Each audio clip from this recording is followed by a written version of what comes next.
Let's do this, eh? We're going to get this going.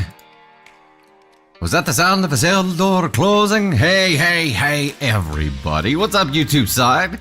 You always have a good conversation going by the time I get here, right? Whoa. Got grandma volume on the phone over here, mama. You're good.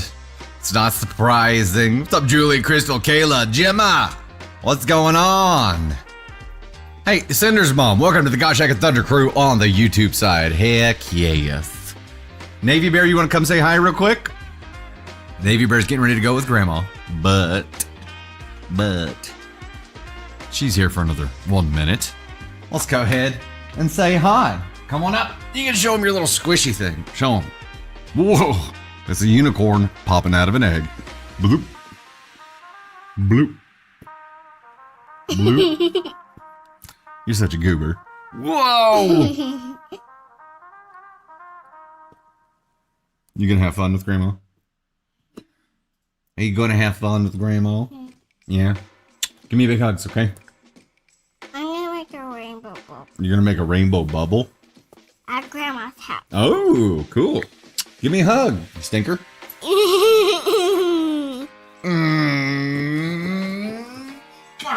Okay. I'll see you in just a little bit, okay? Okay. Love you. Little monkey.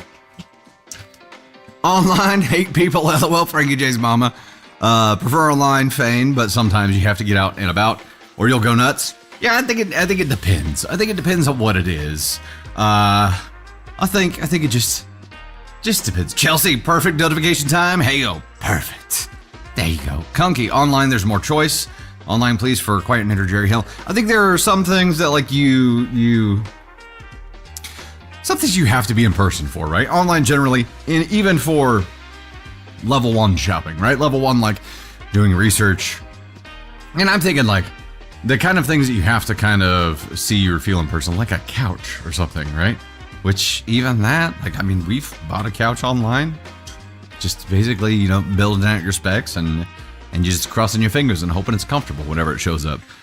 There's some stuff like that, but I think there are some things that you are more likely to need to kind of have the showroom experience. And there was a shopping trend that started several years ago with showrooming. Well, like Best Buy was one of them, where people would go to the store to like see, touch, and feel, and like demo the thing they were thinking about, but then they would go buy it online.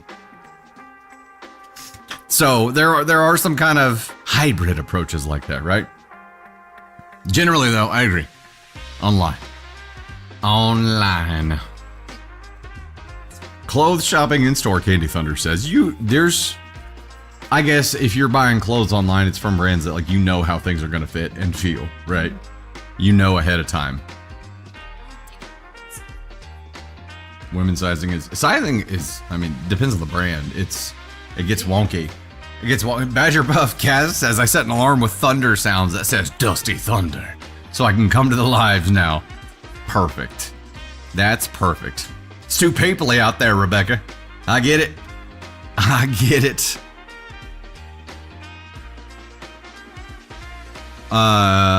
TikTok said, anybody else buffering? You good? Okay. Sarah, no other reports yet. You may jump out and jump back in, unless you're in a spotty connection area, and then it may be that. Agoraphobia sucks. You know, your doctor and therapist would pick in person for you. Oh, like to grow and challenge yourself. I don't know. Big hair, don't care. I'll buy clothes and like linens online, but furniture I prefer to buy in store.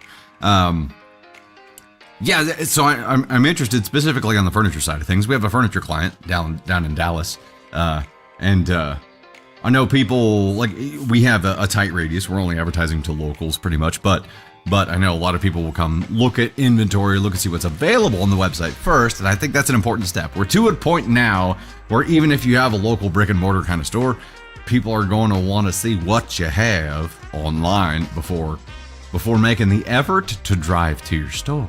Right? I think that's reasonable, because going somewhere now is like, it's an investment, right? It's not like, hey, we're going to go somewhere and just shop around. It's like, no, we're shopping around online first. We're going to go somewhere, when we're ready to pull the trigger on something, right? Minions G Ant online. My Amazon account could support small city. What's up, Myra? What's up, Jennifer? Amazon, Amazon was probably the big catalyst for online shopping. And even hell, I mean, when did Amazon start selling online? It was just books at first. I mean, I gotta. Karen Shaper Cutter says my alarm for Dusty Time is the best day ever from SpongeBob. It's the best day ever. I had Navy Thunder listen to that song a little while back. She did not request to listen to it again. Hurt. When did Amazon start? Oh, founded July 5th, 1994. Officially launched as an online bookseller in July 16th, 1995.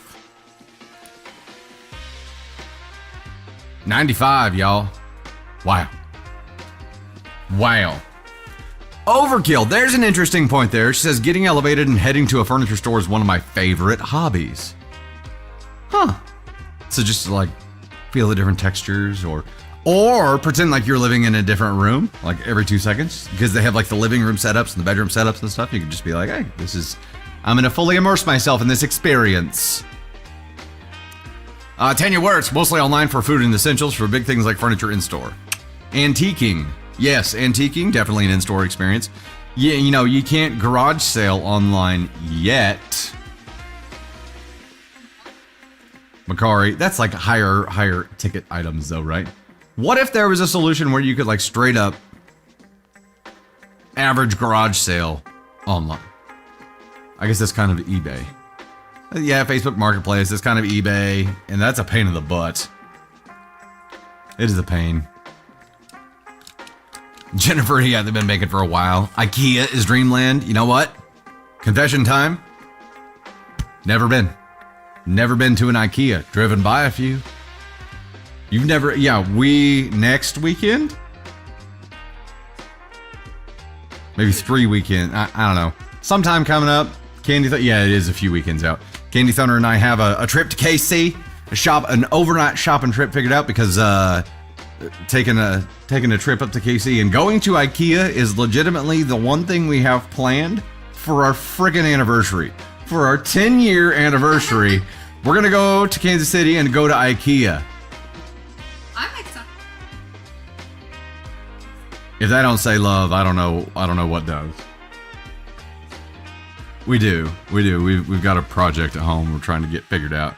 Go to Shields. I've been to Shields, I think. It's very romantic. Yes, it's very romantic. I know, it's what you wanted. That's what Mama gets. Just follow the arrows on the floor to get out. People have Walmart dates. Hey, you know what? Like, when you don't get a whole lot of time together, you can eat at IKEA. They have food. Do you have to assemble all the food as well? Does it come in like a box with like just all the ingredients? You have to put it together. Because if that's not how they do it, that's how they should do it. It's brilliant.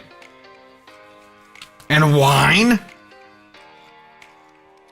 Caden Thunder, you've been to IKEA on Google Earth. That don't count. They have meatballs. Spirit Halloween is the best shopping. You know what? That's really fun to go to. Not so much with Navy Thunder. She was very scared. Very scared of the things. Their Swedish meatballs are awesome. That makes sense.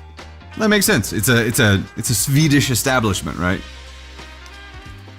Huh. Noted. Tony Spark says he's not coming back because he's found his people in DC and now like he's just too good for us.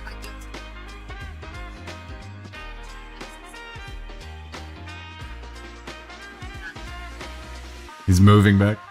He's on vacation there for a week. I don't think it's moving back.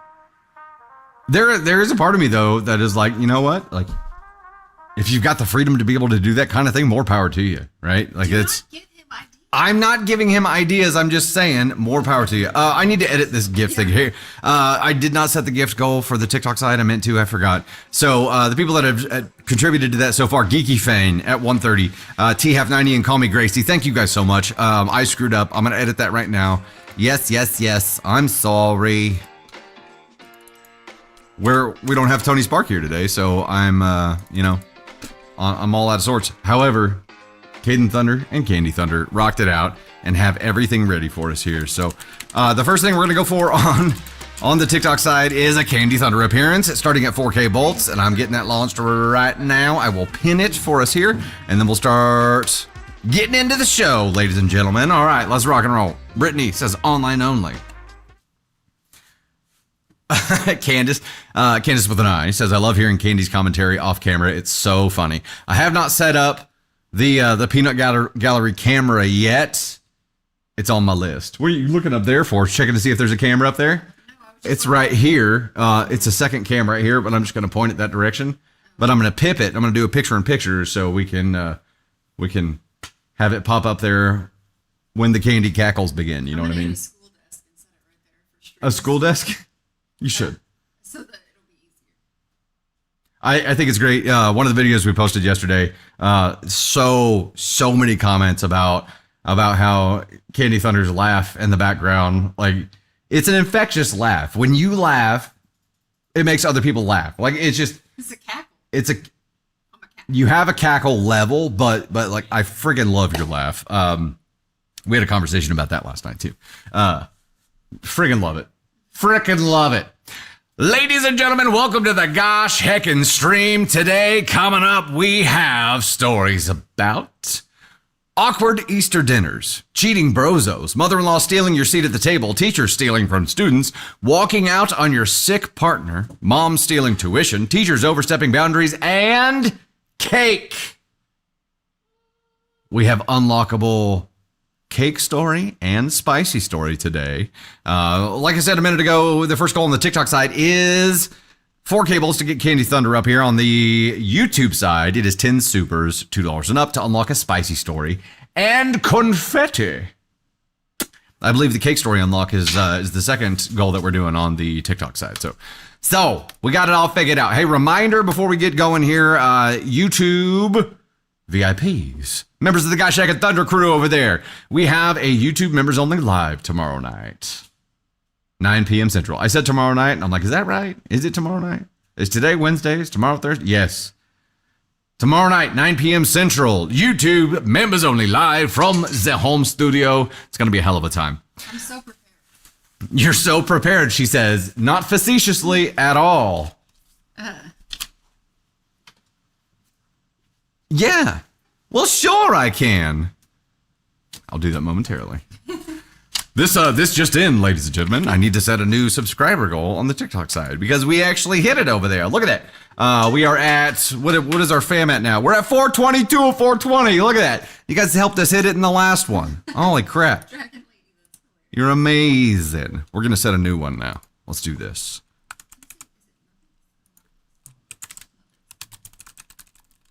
Let's grow the fam. We're going to try to get it up to 450 now. We were at 700 something. And then TikTok went through its little thing. And we're rebuilding our family now. Okay, a couple of notes before we dive in. We talked about the YouTube members only tomorrow night, 9 p.m. Central. Please be there for that. But if you can't make it, you will be able to see it after the fact, YouTube members. So don't stress if you can't make it. Please be kind in chat today. Of course, don't start none, won't be none. We have a handful of mods here today. Mwah to you mods. Thank you so much for your service. We appreciate that. Those mods will mute your butt if you get out of line, which includes being a general asshat as well as getting into politics, religion, and worst of all, spoiling stories. Don't do it. Just don't do it. And with that, get out your gosh hecking brooms.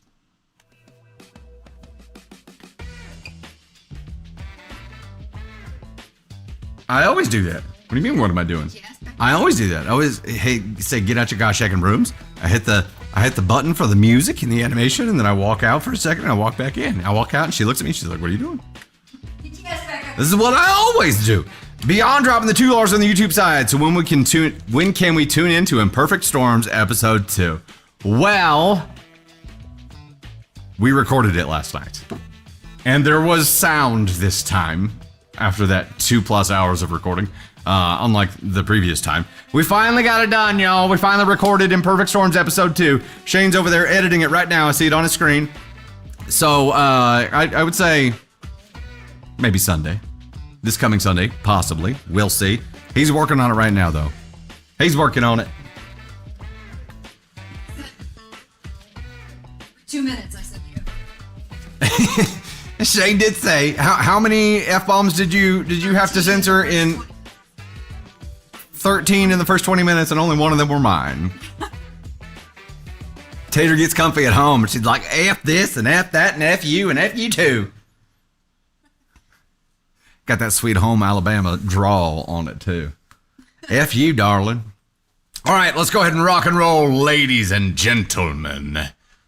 Hello, it is Dusty Thunder with a story for you. Title of this one is, Am I the Astronaut for Bringing a Much Older Guy to Easter Dinner After My Dad Left My Mom for Someone Close to My Age? Setting a poll. Poll is beginning now. Okay. TikTok side, please vote in our interactive poll. Top left-hand side. YouTube side, please vote with a comment. Am I the astronaut for bringing a much older guy to Easter dinner after my dad left my mom for someone close to my age? Beyond, by the way, thank you so much for the love with the super. Appreciate that. And while that minute poll is going on here, Elizabeth, just past 150 with the guy checking bolts over there to get Candy Thunder up here. Elise dropping bolts as well, 25 of them. Tracy Cole, Elise again, Tracy Cole again, Grim, SOS Flint, That Alaska Girl, Faux Pas Fox, Victoria, That Alaska Girl again dropped the 420 bolts. Heck yeah. Ashuri X just resubscribed to be in the gosh heckin' fam. Love to have you there. Thank you so much for rejoining. Aunt Sue with the lightning bolts. Grim in the gosh heckin' fam as well. Heck yeah, welcome. Callie Knight, Faux Pas Fox, Aunt Sue, Shannon Schwartz, Jennifer, Dalrymple.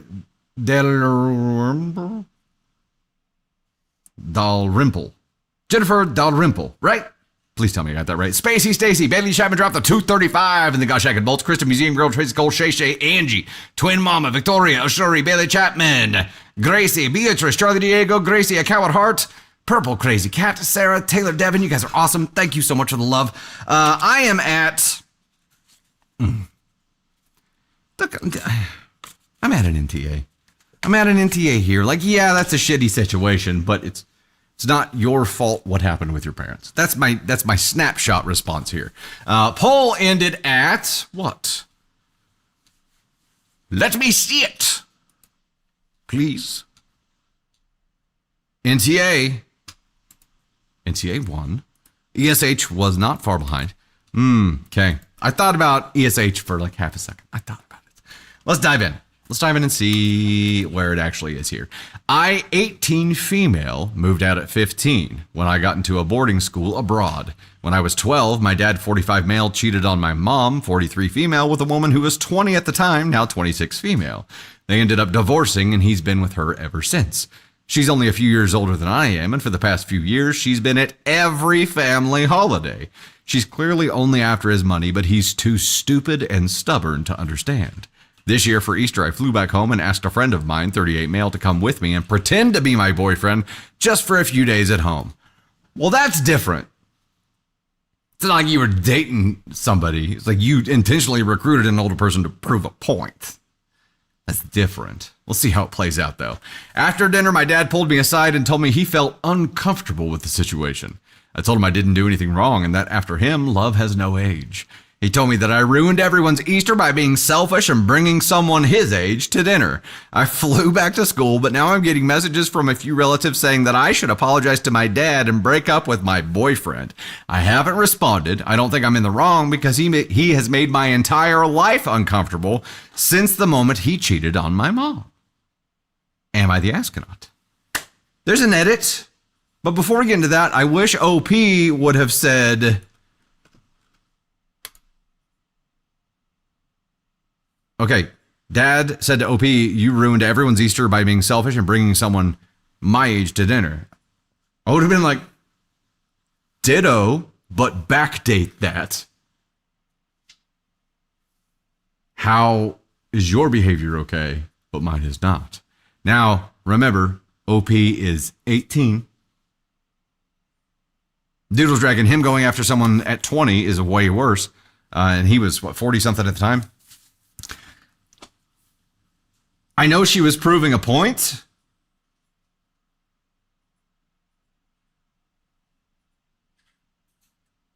Does that make it shitty?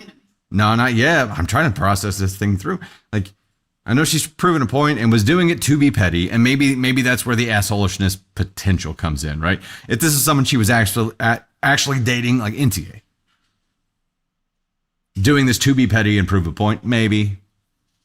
You didn't have to do it, that's for sure. But it is funny that it struck a nerve and that's not okay. But the inverse is okay, right? Maybe that's what she was trying to prove. Prove that the inverse is not okay? That it's hypocritical? Yes, that he's a hypocrite. Okay. I get In it. that case, NTA. Edit!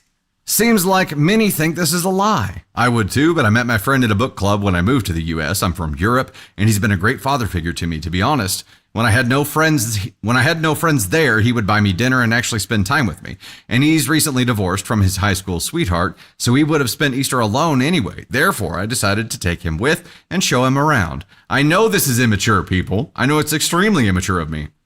But I wanted to show him how it feels. Thanks a lot for the advice, everybody. I'll update for Christmas. LOL. Okay. And I agree. Showing them that words are hard. Showing him that he's a hypocrite. NTA. I'm sticking with my NTA. Sticking with it. Yeah, you weren't dating him. You were doing it to be petty, but you're also doing it to prove a point to him that like he was made uncomfortable. Oh, and that matters. That's funny. I've been uncomfortable for a long ass time because of your behavior. So cool. Tell you what, Tater Thunder's just going to operate the buttons for me today. She's like, Patty Thunder. Patty Thunder. I wanted the petty thunder. You want the thunder? It is, yeah. That gets some petty thunder going on for sure. And I do appreciate it. Yeah, I mean, whenever you're trying to prove a point, especially if somebody has caused you discomfort or pain and you're proving a point, pointing out hypocrisy, I think you have to accept that you're going to be the asshole when you prove that point. But it's a constructive assholishness. It's constructive. You know what I mean? Maybe not the asshole we need, but it's the asshole we deserve. Elise dropping the 5 said, yep, she should have 100% called him daddy in front of her father. Oof. It is funny that she said he's been a father figure to her. I immediately envisioned Artie from Schitt's Creek. Like I envisioned this as Artie and Alexis. And Johnny Rose is like, oh, he's and Artie, who's like Johnny Rose's age, calls him dad. And that's really funny. So OP, if you're going to do this for Christmas, please bring your friend along again and have him call your dad. And just see what happens. Just see what happens.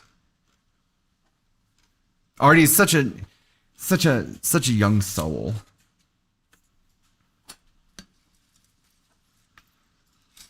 Oh, Daddy, can you grab that for me? Both of them go for the item. Oh, no.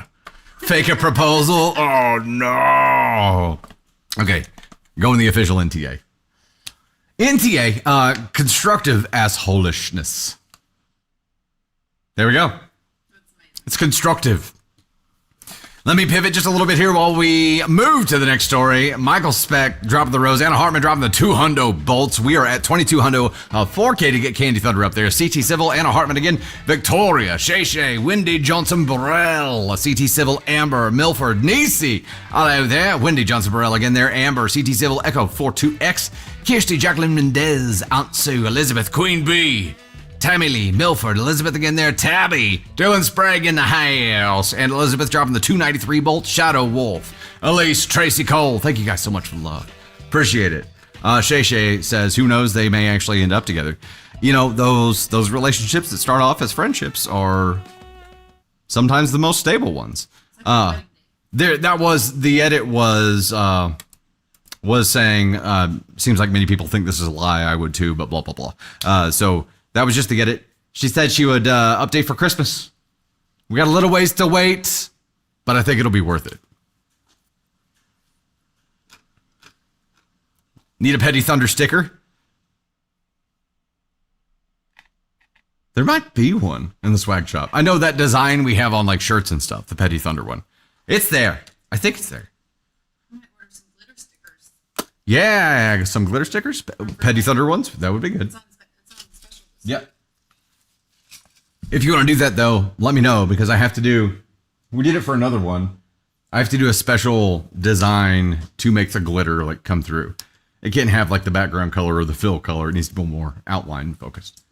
Yeah. Not a discussion that needs to happen here. I realize that. You know what? Hey, Tony Spark, you'll watch this at some point, maybe. With you not here, Candy Thunder's in full boss control here. Just go get his cue cards and start holding them up for me. Well, I do have to leave. She's like, do this, do that. Yes, ma'am. I'm running the show. I'm sorry, ma'am. I'll focus, ma'am. Meanwhile, I'm chasing squirrels up here. Okay, let's dive into the second story here before I get flogged. Hey there, it's Dusty Thunder once again with another story for you. This one is, am I the astronaut for wanting to divorce my husband after he left our newborn and toddler with our teenage daughter while he went out with another woman?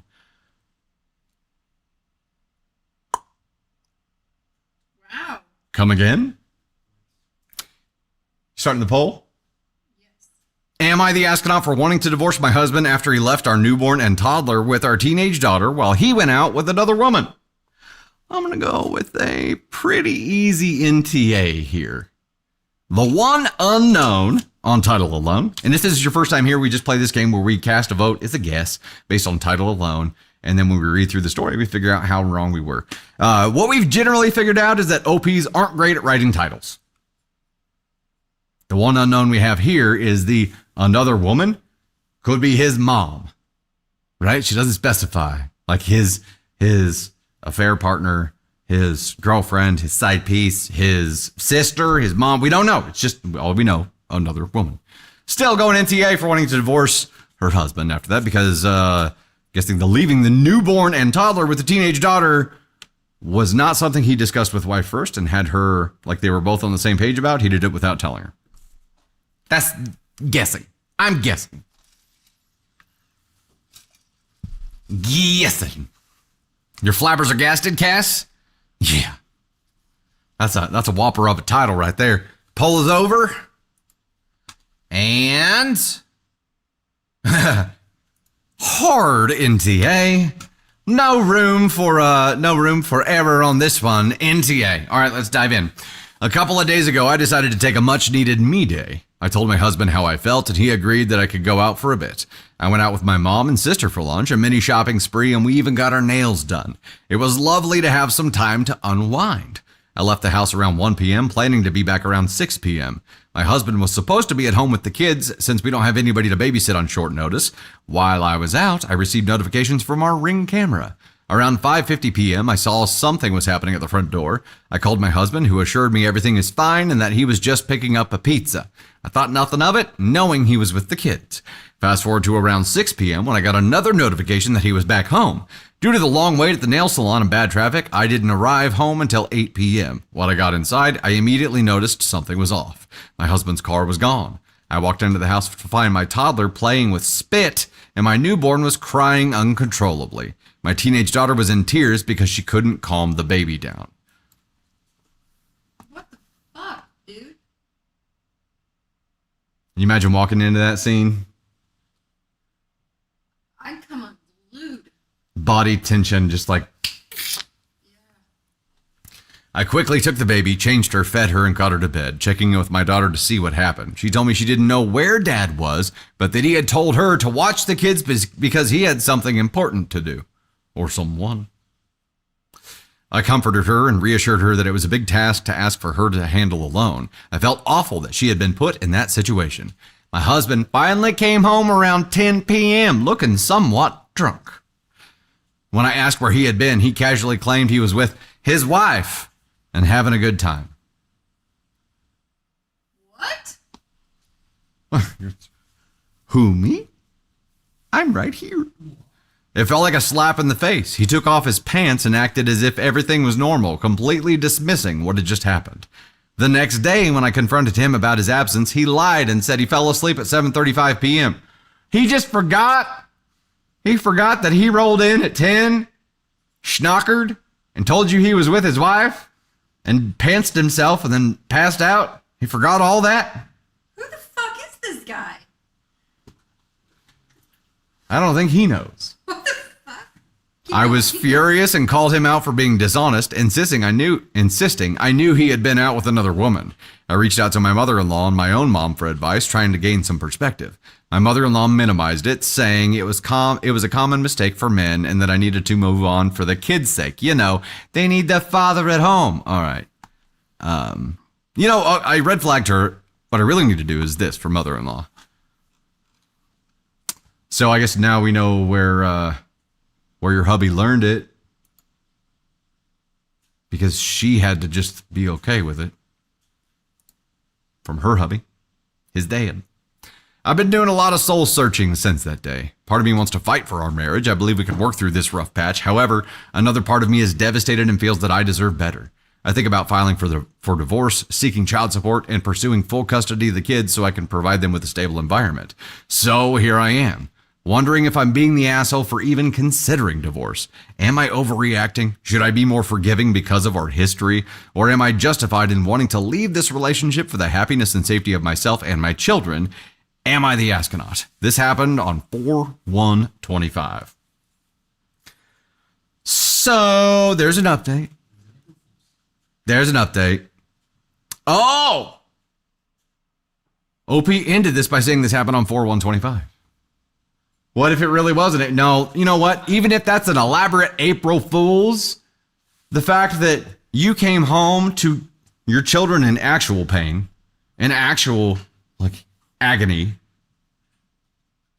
Your teenager was put through hell with a task that was way too big for her, completely uncomfortable. And whatever he chose to do, or whomever he chose to do, he chose to allow his children to suffer in order for him to get his jollies doing whatever it was. Does it really matter if it was another woman? What it was? Does it matter? Whatever it was worth him allowing his children to suffer to get it. Not to me. Not to me. Yeah, and if that's an April Fool's that you allow your children to suffer to make a joke about, it's not a funny fucking joke. Crime's just as bad in my book. Let's dive into the updates. A lot has gone down, and I appreciate all the advice, but for those who think that it was fake, that's just your opinion. My husband and I went back and forth for a couple more days after my last post. I finally got him to watch the video, and it proved he was the one lying while saying I was. He kept watching it and coming up with excuse after excuse. Hold on. He was watching the video where he leaves or doesn't come back till 10 o'clock. And each time he watches it, he comes up with a new excuse. He's like, well, see, what happened was I had to take the trash out. There was a raccoon. There was a raccoon. Nothing about a raccoon. Clearly, just lie upon lie upon lie. What? Are you explaining the friend scene with the raccoon? Yes. The raccoon? Okay. I told him that if our marriage fell apart, it would be because of his behavior that night. I asked him a few things. 1, why did he leave our daughter with the babies? 2, what was he doing? 3, who was this so-called second wife? All he could say was that I was being too dramatic and that I was not trusting him too much. I shot back, you broke my trust when you left the babies alone with our kid. I told him he had one chance to come clean, and if he didn't, we'd have to talk about divorce, child support, and all that. Still, he stood firm, saying, I didn't do anything. I was so frustrated. I asked him why he couldn't just be honest. His answer, why do you think I was cheating? That's not trusting me. I reminded him that he admitted to being with his wife right in front of me. He said, I was drunk. I replied that he shouldn't have gone out and gotten drunk without a way to get home safely while our kids were at home without an adult. He apologized, but that didn't change what he did. I told him his actions messed up our daughter's trust in him, hurt our marriage, and affected our parenting. He just kept pushing his own narrative about that night. On April 17th, he told me I was overreacting and that we should keep it together for the kids. Oh, I wonder where he learned that line, mother-in-law. For the kids. It's a common mistake, really. John's done it hundreds of times. Just get used to it. I reminded him that he lied to me, called me a liar, put our kids in danger, and wrecked our marriage. Then he snapped and got mad, claiming there was a reason for everything, but wouldn't tell me anything. Tell us the reason, dude. On April 19th, he came clean and admitted he's been seeing another woman, calling her his second wife. He told me that if I couldn't accept it, then it didn't matter to save a marriage that was already falling apart, with only me trying to hold it together. I shot back that since he was the one ruining our marriage and wrecking our lives with this nonsense, then fine, let it be. I told him he'd be the reason our kids wouldn't have a dad in the house because of his selfish, ignorant, and irresponsible behavior. He lied to our daughter about her phone, put our kids in a tough spot, lied to me, messed up our marriage, and then made me look like the one who's dishonest. So the original question was, am I the astronaut for wanting to divorce my husband after he left our newborn and toddler with our teenage daughter while he went out with another woman? Hell no. What the fuck? Hell no. And you know what, Tater? You know what, Tater? I know we haven't hit the TikTok goal yet. This is one of those stories that has taters in the recipe. You know what I mean? There's tater in this recipe. Let's do it, ladies and gents. Come on now. It is time for Tater Thoughts. I need like a little catchy music thing to pop up with that. It's like...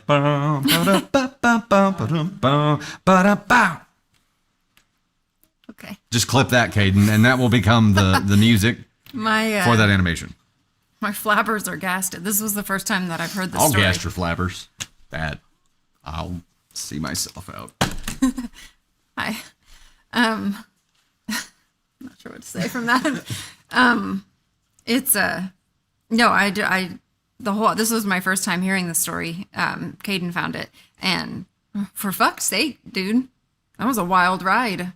It's fucking Space Mountain at Disney World of the cheating shit. I don't even know. Welcome to Disney World of the cheating shit. I don't even know. If my husband disappeared for 4 hours and I didn't know where he was and he came home drunk and wouldn't tell me what happened, that man would not be allowed to sleep in my home. Like, get the fuck out. Like, we're adults. You'd be giving me the Midwest welcome. We're adults here, and You'd we're get gonna the garden we're gonna be hose. adults. And you tell me to grab my ankles, and I'll be getting the Midwest welcome. Yeah, we when you talked about hosing someone off. Yeah, it still sticks around as the Midwest welcome. Yeah, it's like that's how we say hello. We just be glad we ain't spraying you with the garden hose in the butt cheeks. You know what I mean? We don't want your dirty ass sitting on my sofa. I would be kicking this person out of my home, because if you left our kids alone with a teenager, a baby, while your wife was going out for me time, and you left your kids alone without another adult present, and then finally when you come home, you're drunk and you lie about where you've been and said that you were with your second wife. Like, well, and she stuck around for like 3 more weeks. And she's like, he's going to tell the truth. And everyone's like, it's fine. He can have another wife. It's for the kids. He was raised by someone who tolerated a lot of cheating bullshit, obviously. And he thinks that this is just how you live life. It's not. That's not how you do it. This is not how you commit to a partner and raise a family together. This is not what you do. And I think leaving him is the only way forward. I have a question for you. Yes. The fact that he came home drunk, to me, is almost a separate and equally big issue. Yes. With the fact that he came home talking about being with another woman. He abandoned his kids to go drink, which to me screams So the drinking got a is its own problem. issue, and then the woman is like a separate issue. So you've got two issues together. Yeah, there's nothing worse than someone coming home drunk, knowing that they drove themselves to get there. I've been in that situation, and it's fucking. It just enrages you from that standpoint of like driving drunk, endangering other people on the road. When one like. I don't care who you are, who I hate, whatever. I will go pick up my worst enemy to drive them home if they're drunk, because I think even endangering someone, knowing that you could take an innocent life, that's ASCON 1 right there. And then you throw in the cheating, ASCON 1 again, and I feel like 3 strikes, and we've made it all the way to where's it? Where's what? Yeah. Yeah. This one right here. I would agree. And he got there in one night. And, like, we don't have a lot of context about what marriage was like before this night for them. I don't have any enemies. But I don't think I do. You said that. Okay, you said that. And I was like, bullshit. First of all, you've never tried to wake you up. I don't have enemies. It's a mission. It is a mission. Y'all. Second of all, if somebody woke you up and was like, "Hey, I know you said you'd come get me if I ever needed a DD, I need a DD," and I picture this being like 2 a.m. Hey, I can do it. You could do it, but the more likely scenario is that if it was someone and you were their last hope, we'd send them an Uber. You know what I mean? You would not be getting your ass up and going and driving somebody at this point. At this point in life, you would not be doing that. I have done it now. Probably not. If there wasn't an Uber available, you'd be rolling over to my side. You'd probably be rolling over to my side before checking to see if an Uber was available. And was like, "Babe, can you do me a huge favor?" And you would say yes. And I'd be like, "Hand me your water cup." And you'd be like, "No, that's not it, actually." Trying to scoot that in. Yes, he's Black Hole. Welcome. You're probably going to get an award at the end of this year. I hope you enjoy it and put it on the shelf with your divorce papers. Yeah. So, maybe like a quickest to black hole status. Yes. Kind of award. Because him doing this in one night, dude. In 1 night. 4 hours. That's bravo. You're an asshole of the highest degree. Which he's been seeing her for a while. Yes. So, he's been hiding it up to this point and somehow doing a decent enough job. But good gravy. Like abandoning your kids to go do that. Like you just. Oh, and thank you guys for all the love. Thank you very much. And also this was a shirt from my teenage daughter's hand-me-downs that I pulled. So I basically just shop from the closet. Repurposing. Yes. Yeah, because why not? Because I only, they go through trends very fast. And there's your online clothing store name. It's called Your Teen's Closet. My Teen's Closet, yes. Yes. All right, bye, guys. Tater. I'm going to go get Ava. Okay. We shall see her again very soon. Of course, appreciate the tater. Huh? Said you're on your own for 20 minutes. I'm on my own for 20 minutes. Okay, Thunder's here. Don't fuck it up. I used to be on my own every Sunday night, and I survived. I'm just kidding. They don't trust me to do this anymore, folks. You'll be fine. You can't see the strings through this scene, but they're there. Yeah, Ali said he wanted to punish his wife for going out. We didn't even get to that part. He wanted to punish his wife for going out and having her time, so he made it. Okay, well, he did more than punishing his wife. He punished his kids too, and it's okay. You're a black hole, but I'm also giving you a brozo here because you freaking deserve it. Push them all. You dumbass piece of shit. Thing on the piano over you. They all need sound effects now. Every single one of them. All right, we'll dive into our next story here. We are at 360204K, which we can get Candy Thunder up here again in a minute whenever she gets back from getting Ava Thunder and bringing her back here too. Hey, that Alaska girl dropping big time bolts over there. SJ, Shell Bell, that Alaska girl again has now eclipsed 500, something like that. Thank you so much. Shell Bell, Trisha G, Nikki Cat, Purple Crazy Cat dropping the 173, Mandy VB, 88, Nikki Cat again there, Tracy Cole, Aunt Sue, Emmy Castro, Jen here, Mama Jen, Shell Bell, BBRC, Karen Stansberry, Granny D, Holy Elizabeth, Ashuri dropping the 255. Thank you so much for the love. Thank you, thank you. Mama Says So getting in on the action now too. I don't know where all these voices come from. They come out at will. Wonder Woman, what said no, Dusty's left unattended, LOL. Yeah. You got this. I will be well behaved. This is Dusty Robot. I will be standing in while... Okay, never mind. Hey there, it's Dusty Thunder with yet another story for you. This one is titled, Am I the Astronaut for Shouting at a Teacher After She Took My Cochlear Implants in Class? This seems heavy-ish. I'll start the poll, if I can. We shall see. No, he won't? Ellen, what do you mean? What do you mean? Poll starting right now. TikTok side, title one more time. Am I the astronaut for shouting at a teacher after she took my cochlear implants in class? Yeah, hail to the no. Why? What could ever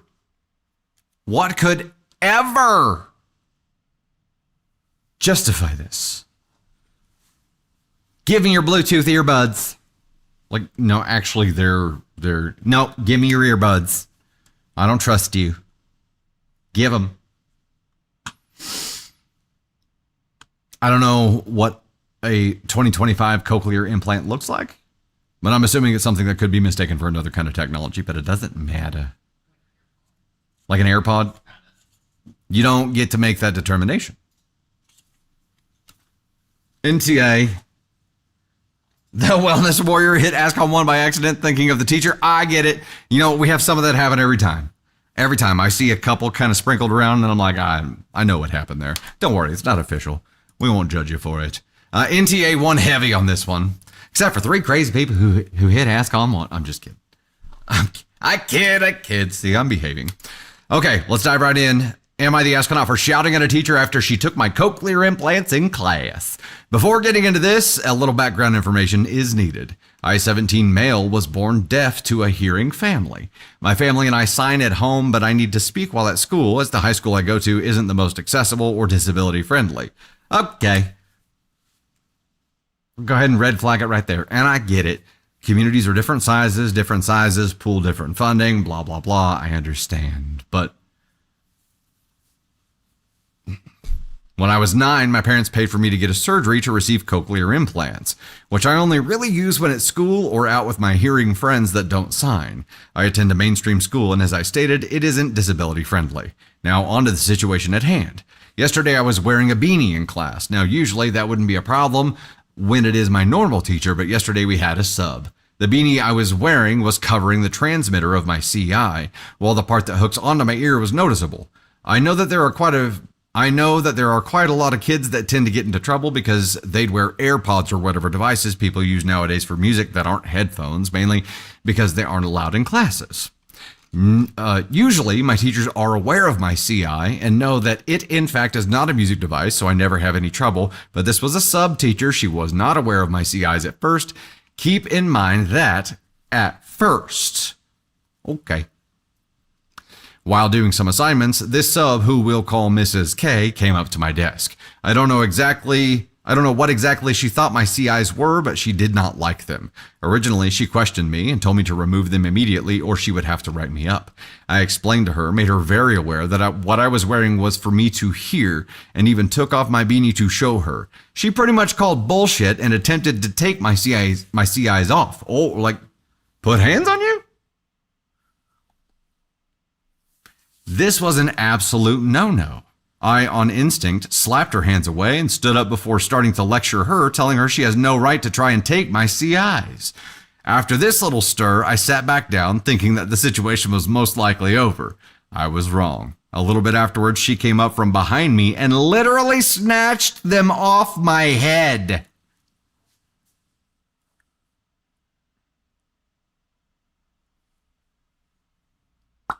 Someone doesn't have a job anymore.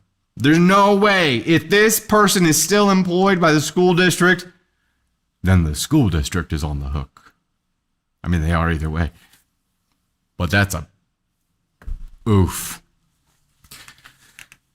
After this, I got up yet again and started full-on yelling at this lady, telling her that she is not allowed to take assistive devices and threatened to report her. I know in this situation, my getting physical was not the right response, but I was scared as hell that she would break them, so I grabbed her hands and tried to get my CIs back, which I did not. Of course, after that, she called the principal in and having me note And me having no clue what the hell was being said, I just straight up told the principal that she took my CIs and isn't giving them back. In the end, I got my CIs back, but obviously due to my putting hands on a staff member, I got suspended, and my principal said I was in the wrong for the situation. My dad is threatening to report this sub-teacher to the administration, so am I the astronaut? Let's talk before we get into the update. Okay. Am I wrong in thinking that she put hands on him? She put hands on him. She was attempting to remove something that was attached to his body. There is no way to do that without hands on.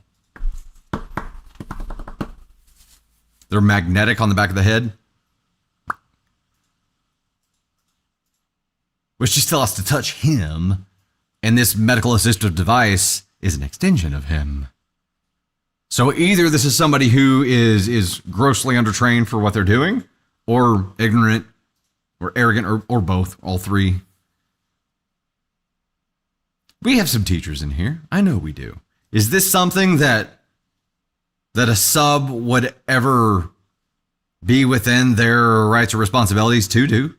Thinking that it wasn't a CI, thinking that it was a headphone, like, are they allowed to, like, forcibly take it off of somebody? I don't think so. This sounds like a power trip and pissed off, disgruntled sub to me. This is not normal of subs, right? There's no way. There's no way.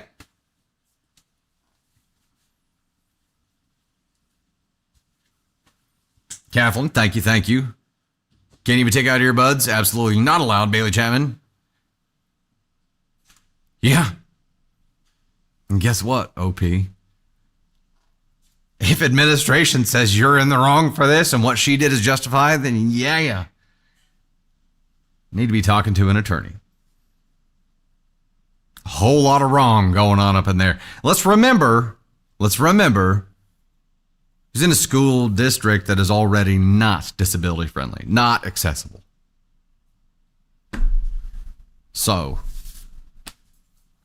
it's an even bigger problem. All right, let's dive into the update, shall we? Update. Okay, so I've been trying to read all the comments, but there's been a lot, so bear with me, please. I've seen a lot of people asking for my school name and where I live. I'll say right now that that'll be a no for my own safety, and also as a minor, sharing that kind of information scares me and might even put me at risk. I don't know. But also, as I said above, I want to keep myself anonymous, that being for my own safety and my family's safety. A couple comments mentioned how I'm probably bigger and stronger than the sub, so I was most likely perceived as intimidating. This topic actually made me think about that. For a little information on that, I'm 5'9", and I do in fact work out, so I do understand where some people are coming from when they say I might be intimidating to the sub. Though this information probably doesn't mean much, there you go. One thing I do know about this whole thing is that my parents are going to be confronting the administration and reporting the teacher, and from my parents reading your comments, the principal as well. Also, they're going to try to get my suspension removed from my record. I know that my parents are done with my going to a mainstream school because, believe it or not, I've dealt with plenty of similar situations like this with students rather than teachers, and my parents are pretty sick of it, me as well. So they want me to go to a deaf high school where all this hopefully won't be a problem. But the issue with that is that there isn't one in the area I live in, so they're wanting to move. Though with the economy we live in, I don't know how well that will work out. If you have any questions, please let me know. The update was longer than anticipated, even though I thought it isn't necessarily an update, but rather a quick informative thing about some things I've been seeing in the comments. I'll make sure to give an actual update once I find out what my parents' plan on doing regarding lawsuits and all that. And that is the end. Okay. So pending. Let's call this story pending. She didn't sound very intimidated, Kaleidoscope says. I would agree. If she was intimidated, she wouldn't have made a second attempt getting in his blind spot, like sneaking up behind him to do.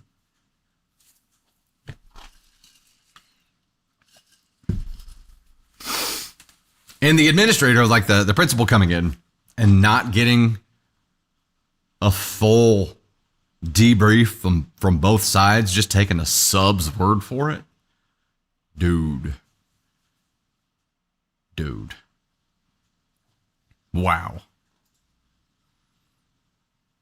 Angel, you do not put your hands on a kid, period.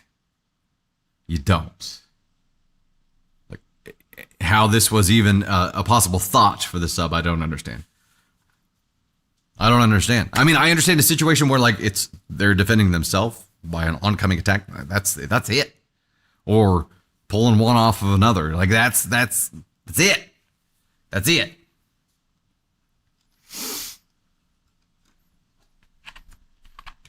Deuces, Ellen. Thanks for hanging out with us. It's good to see you. Tell Mac we said hello. Talking to the principal. Oh, yeah, the principal talking to the sub when he can't hear what's being said, yeah. School administration isn't there to protect the children. Clearly. I mean, not even policy-wise, and I think that's the problem. And now you're into a school board issue. By the way, okay, this is a random subject, and we'll jump over to the next story here in just a moment. But before we do that, title of this was "Am I the Astronaut for shouting at a teacher after she took my cochlear implants in class?" Hell no, nope. And I really hope we get an update on this and that something is actually done. Unfortunately, there are places like this all over the world, right? And unfortunately, pain creates change. So something bad enough has to happen for school board to like create policy. Maybe this is that thing. Hey, Faith Reacts, member for 7 months of the Gosh and Thunder crew, which by the way has a member exclusive live tomorrow night, 9 p.m. Says he also said he couldn't hear what they were saying, so who knows what she told the principal. Yeah, well, you know what? Like I thought about that, but then I thought about, if you're getting a full debrief from both sides, that should be separately anyway. So like, yeah, cool. You tell them whatever you want. I need that same opportunity. I need to give you the full debrief too. And all OP got was the opportunity to basically say that she took his CIs and wouldn't give them back. Michelle Heather dropping the fitty bomb over on the YouTube side. Thank you so much, love. Appreciate that. We're at 3 of 10 on the gift goal for that side, which, by the way, YouTube side will unlock a spicy story and confetti. We hit the Candy Thunder one. I will give. Oh, you won't show me any list at all. I will wait for Candy Thunder to get back, which I'm sure will be here shortly. And then we'll start the next one over there. In the meantime, we'll vamp here, right? Hey, Smoose is in the house. Mama T, BB, RC. Thanks so much for the love, Mandy. Mama B 101. Appreciate that. Oh, wait. Okay, Thunder's got me covered, bro. Got a list. High five. Which, by the way, come on up for just a second. You haven't got to see him in a hot minute, and hopefully you'll get the chance to unlock an appearance and then later feedback by him later today. Oh, man. But here he is, producer of today's Wednesday show, Caden Thunder. Hey. Hey. Hey. Hey. All right. These are some great stories. You're doing great, buddy. Thanks. You're doing great. I'm trying. Yeah. And you've got the con right now, too, because like Candy Thunder's not here. So if I go off the rails, it's on you to put me back on those rails. That laugh did not exude confidence, son. It was confidence. Okay, let me give some thanks for this then real quick. Caden's got me covered. Oops. I'm just clicking on all kinds of wrong stuff right now. In particular order here for meeting the Bolt goal on the TikTok side, AK Mary dropping the 1.2K over there. In the number 2 spot is Shuri X, then Bailey Chapman, Etate Johnson, Anna Hartman, Purple Crazy Cat, Aunt Sue, Milford, Victoria Keel, Joanne Butthead, Sapphires, Jen here, Little Squishy, Melcy Jane, Another Film Person, Geeky Fane, Mama Says So, Wendy Johnson, Burrell, right? Oh, it doesn't give you enough characters. Wendy Johnson Burrell. Emmy Castro, Roseanne Crump, Elise Kutch, Nikki Cat, Faux Fox, A Cow at Heart, Susan McMurty, Spacey Stacy, Thrillers Mutt Mummy, Brittany, Shadow Wolf, Scullybo, Erica Hawkins, The Hufflepuff Queen, Beatrice Greenway, Crystal Museum Girl, Overkill Mill, Charlie Diego, Call Me Gracie, Civil War Mormon, we've got Diminuendo Soprano. Diminuendo? I said that right? Star 83 Fire, Michelle Mybell, Karen Jordan, Jennifer Dalrymple, and Jerry Lee Go Forth. Thank you all so much for the love. Hey, Joanne Harrison dropping the 10 bomb on the YouTube side as well. Said I worked with a hearing impaired lady and she taught me to sign, which helps with my husband who has MS. She was a blessing. That is awesome. And it's, I'm sure, something that every single one of us needs to learn. It's like CPR. It's something you should just know, right? And Davy Thunder comes home from preschool and has, they work on saying specific things and teaching basic sign. And I'm looking at the sheets too, because I'm like, this is something I need to know as well. That should be a class in school. Shouldn't it? Some point, K through 12, that should be a class in school. If you're learning languages, sign language should be as common of an option as Spanish. Should be. Okay, we'll get Candy Thunder up here whenever she gets back. In the meantime, I'm going to set up the next gift goal, which will unlock a cake story. Hey, yo. We're going to get our first unlock. Our first story unlock, I mean. Ba-ba-ba-ba-ba.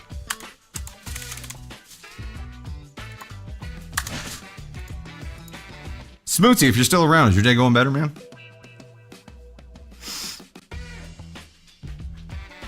As of 10 a.m., he was like, it's already been a day, man. It's already been a day. And I feel that. I feel that. Mother Trucker, you tried to teach yourself Italian when you were little? Teaching yourself something, especially another language, I feel like would be impossible. Unless, going through a guided online course or something like that. And they'd have, learn language by tapes and stuff back in the day. But, man, that would be tough. Yeah, you are teaching yourself Spanish. Well, you're going through a course, though. An online course. Hey, Tony Spark is in the house, ladies and gentlemen. Tony Spark is in chat. What's up? Candy Thunder told me that you said you were going to stay in D.C. We will transport your butt back here. We will find a way. You won't be expecting it. Probably going to wait until you're either in the shower or the shitter, and then that's when we'll have our people move in, and they will forcibly bring you back so you can do your job here, man. What's up, Ava Thunder? Tater Thunder has returned. They hit the goal, Tater. Come on up and say hi for a minute. You just got here, I know. Come on in. What do you want me to do? The water's warm. I don't even know what to say. I behaved, I think. Hey, Risa. We got Risa's in the house. Hey. Risa, your first phrase in sign was bad cop, no donut. Who taught you that? Who was like, this will be great, kid. Learn this. You fell in love with Diet Coke, Tony? Just kidding. At first I thought fell in love with DC. I thought you had actually liked Diet Coke, and I was like, hey. Yeah, it's a great place to visit. I don't know that I'd want to live there. Seems like it'd be a really expensive place to live. Diet Coke for life, Caden. Elise says again, Dusty doesn't behave. He just doesn't get caught. The Navy asked if we could go to the pool today, KT Turner or K Turner. And I was like, there's no water in it yet. And I was like, that's going to be so full of pee in about 3 months. That was my first thought of the water. I was like, Is that chemical that turns pee blue in a pool? Is that a real thing? Is that a myth? Or is that like the Grown Ups movie? Is that a real thing? Because if so, I should get it. We should use that. It'd be great. I don't want Wait, we should use that at the 4th of July when everybody's swimming, but not tell them. I don't. That's why I'm like, I don't want it. I don't want the awkwardness of people peeing in our pool. You walked 6.9 miles, Tony? Damn, Tony. Already today? It's a real thing. It's not a myth. It's only 4 o'clock. Don't tell him that. He's probably going to get it. Gotta find it. And then we're going to called? awkwardly see people peeing What's it in called? I want to find ones that are different colors, and I'll add them all, and then it'll be like a unicorn clouds floating through the pool. I mean, we swim in the ocean, and that's full That's of pee. true. Full of fish pee, whale pee, octopi ink. Fish pee. Lots of things. Fish pee in you all day. I was doing dishes yesterday, and I walked away for a second to grab something on the counter, and I heard the water sputter, and I looked back, and there was just black water coming from our kitchen sink for just a second. And then, so I turned it off, and it was there was no anything in the water. It was just black. It almost looked navy. And it was the weirdest fucking thing ever. That sounds like an opening scene in Stranger Things. Yes, like it really season was. 1. Yeah, I felt like I was on the other side. But we don't have like the pipes are all, whatever it's called. There's no like PVC. Yeah. And it was just the kitchen sink. Like I went and tested other faucets. So I don't know. I was so fucking confused. I think they were working on something in the neighborhood. It said it could have been, like sediment too, like a burst of it or something. Yeah. Yeah. A burst of sediment. Yeah. But nothing else has happened since. But I was like, oh my God, I can't take anything else right now. But it was totally fine. Hey, man. Oh, somebody else had the revolution? that happened with my neighbor my neighbor had a pipe burst up the road and that happened to them. That's crazy. Hard water buildup, maybe. Yeah, I'm not sure. Yeah, we've got one of those, instead of doing like a water softener, we got one of those sonic blaster things. That has a wire that wraps around the inlet for the, okay, well, you get the point. Yes. We have a thing that's supposed to do a thing. I told him, I was like, maybe we need to flush the hot water tank or something, because... Yeah, probably. It's been a long ass time. Interesting. Looking forward to that. Put it on the list. Don't have enough home projects I'm running behind on. Gotta love that. Gotta love it. I had a question for y'all, and then Tater Thunder showed up, and I was like, she looks gorgeous today, and I completely forgot what my question was, so maybe I'll think of it here in a minute. Don't even remember what we were talking about at the time. Oh, read Elise's comment. Elise says, I thought it was interesting that even if you don't mean to, our bodies occasionally just release small amounts of pee while in the water, per a urologist. Yeah. Hey, Books, Coffee, Tea with the wishing cake. Thanks so much for that. Appreciate it. There was a cake on my face. I almost took a bite. Tried to. Oh, maybe this was my question. Talking about languages, how many people, and maybe this is just a more applicable stateside kind of thing, but how many people protested taking the common languages that everyone else took and wanted to be different and did something crazy like taking Russian? Because that was me. I was like, I don't want to learn Spanish in high school. I want to learn French because it's different. And then in college, I'm like, what's the weirdest thing I can find here? Russian, let's do it. I don't know if that was, I don't know why. It was just going to be interesting. I thought it would be more interesting to me if I took something different. I took Spanish. Japanese, German, and now Russian beyond? Здравствуйте. I chose it because my friends. You chose it because your friends chose it? I feel like that's something Ava would do. Yeah, I get it. I get it. I was in class with one of my besties. We only had French and Spanish in my high school. And a lot of them probably only have Spanish in some areas. Really? Yeah. So it's just based on size.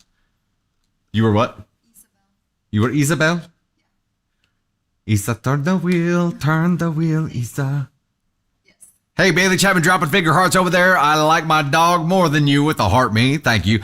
Faye with dropping the 50 finger hearts there and also another 44. Books, Coffee, Tea with the wishing cake again there. Aunt Sue. Books, Coffee, Tea. Faye. Rolls for makeup. Overkill Mill dropping over $130. I'm going to say $150. Books, Coffee, Tea with a puppy kisses. Thanks so much. As Plunda, Winnie Johnson, Burrell, A Flower, Silver, Faye again there. Thank you for the love. Adventures with Pam. Saw you all up there too. Kirsten Ann as Blunda. Thank you guys. Thank you. All right, we'll get started on our next story here. Here we go.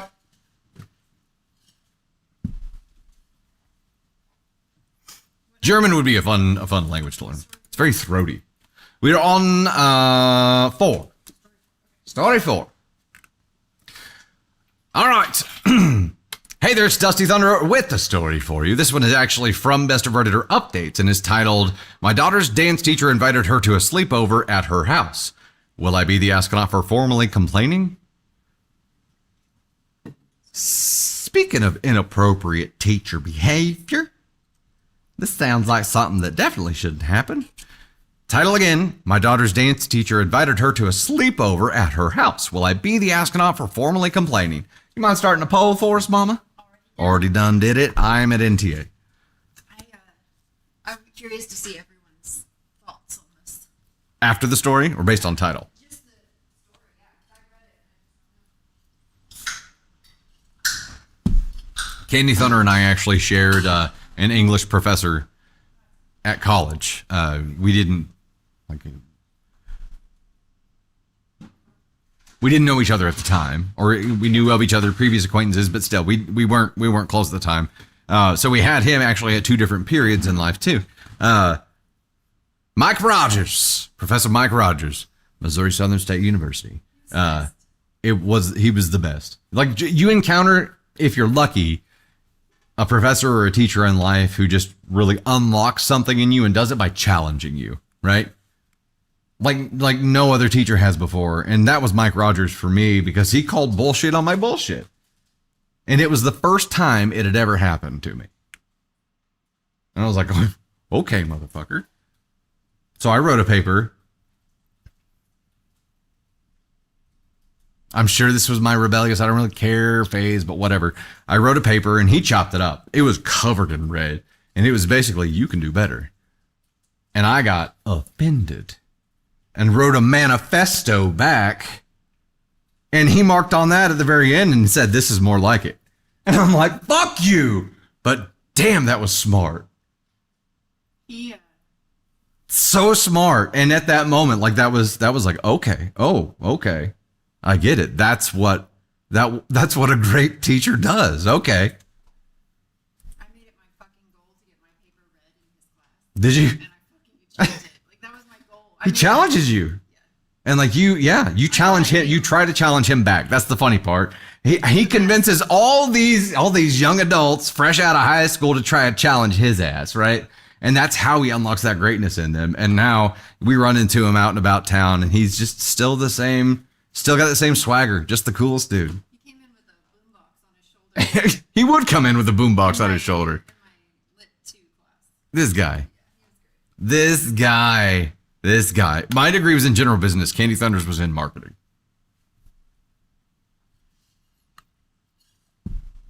All right. Title again was My Daughter's Dance Teacher Invited Her to a Sleepover at Her House. Will I be the astronaut for formally complaining? Definitely an NTA. Can't imagine. 85% are at NTA here. Okay. Let's dive in. My daughter is 7. She's been taking ballet classes since she was 4, but has only been enrolled in this particular dance school for about a year. There are only 6 other girls in her class, all around her age, and she has 2 lessons a week. Anyway, earlier this week, my daughter came home with an invitation from her teacher. She's inviting all the girls, all 7 of them, to spend the night at her house on the last weekend of April. According to my daughter, the teacher told the girls that it's a slumber party. The pitch apparently included McDonald's, movies, and games. Timeout. While this seems like something that's like, I would really love to do something like this for my kids, there has to be this, like, that's not appropriate. That's going to be perceived as not appropriate, even if it comes from a very pure place, right?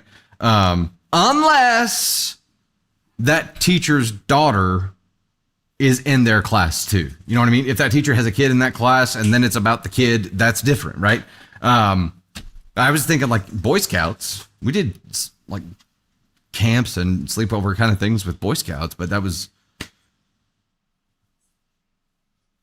troop leader is a dad. I don't know. I've spoken to the other moms and they've all confirmed that their daughters got the same invitation. None of us have been notified by the school, so I have to assume the teacher is planning this on her own. She has not spoken to any of us about this directly, only to her daughters. Some of the girls seem to be excited, but my daughter is still anxious about spending the night away from us, so she wouldn't be going even if I was okay with this, which I'm not. I have never spoken to this teacher about anything besides my child, nor do I know anything about her personal life or home. I've been thinking of complaining to the dance school about this because I've never heard of teachers doing this before, and I'm a little freaked out, but at least 2 of the other moms don't seem to have a problem with it, and I can't help but wonder whether I'm overreacting. Is this normal? Honestly, I just need some advice here. No, not normal. Not to me, at least. And I could tell you, putting myself in the position as another parent with a child in that class, I would not just be okay with it. And I'm concerned by someone who is, unless that person has a close personal connection and knows a hell of a lot more about this person's personal life and just knows without a shadow of a doubt that it's a-okay. Concerned about that parent if they are like, yeah, no big deal. I get rid of my kid for a night sitter. Woo!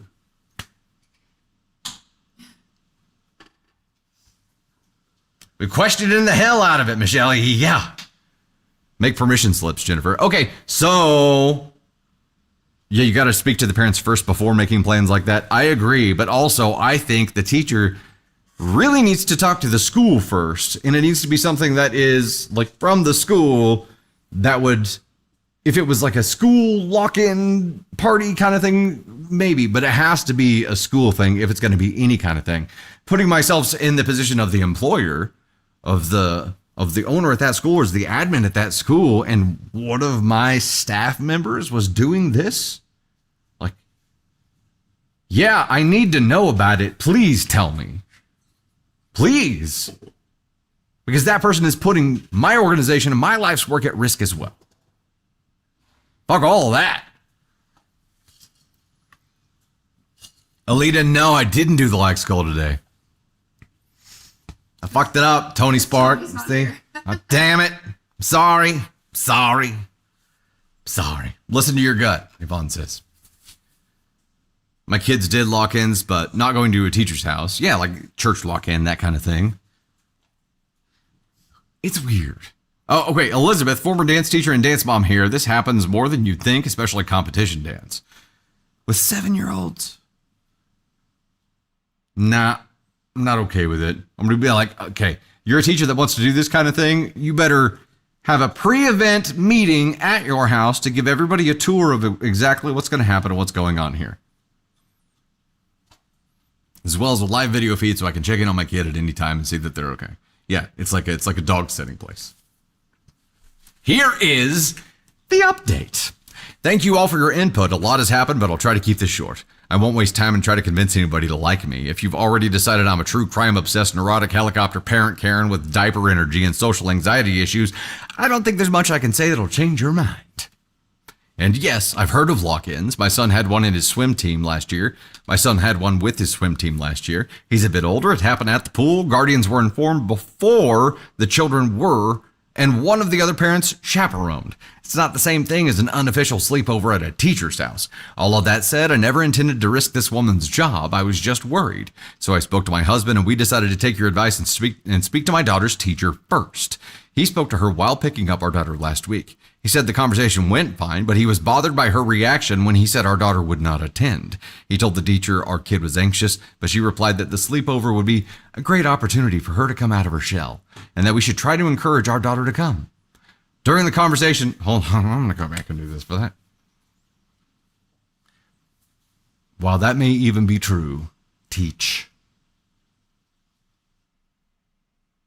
Trying to convince a parent of one of your kids to make a decision for them, like trying to interfere with parenting for them? No, not okay.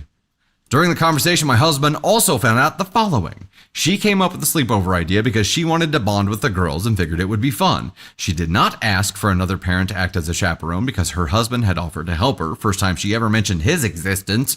When asked about what she would do in case of emergency, she just stated she lived about 10 minutes away from the hospital. She did not ask for the parents' contact information because she didn't think of it.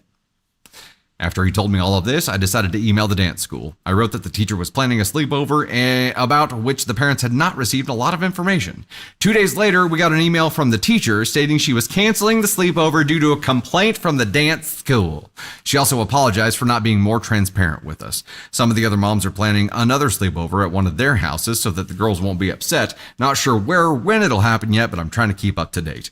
Ultimately, even though I still don't know what the sleepover would have been like, I don't regret this. When it comes to my children, I would rather be paranoid and wrong than regretful and right. If I complained and it turned out to be completely innocent and a completely innocent event, I would feel embarrassed, even after apologizing, but it might be something I could laugh about someday. If I let my daughter go and something happened to her or any of the other girls, I would never forgive myself. Boom. That's it. I will reply to comments for the next day or so, but I won't update again. Thank you all. That last line sums everything up. Or the last two lines. If you complained and it turned out to be nothing, you'd feel embarrassed, but that would fade. If you went along with this and something happened, that'll never fade. For a lot of people, your kid included. I understand, like, and maybe this teacher is is a sunshine and rainbows kind of person that assumes the best, has the rose tinted glasses, and is just like, I come from a very pure place. Maybe this is like a character from a kid's show, and she's just like the most pure person in the world. Cool, but you got to understand the rest of the world ain't like that. And as a parent, which she's not, and I think if this teacher was a parent, this wouldn't have happened. She would have had that understanding to be like, yeah, that's not okay. But as not a parent, I could see how it wouldn't be apparent. Hey! I see what you did there.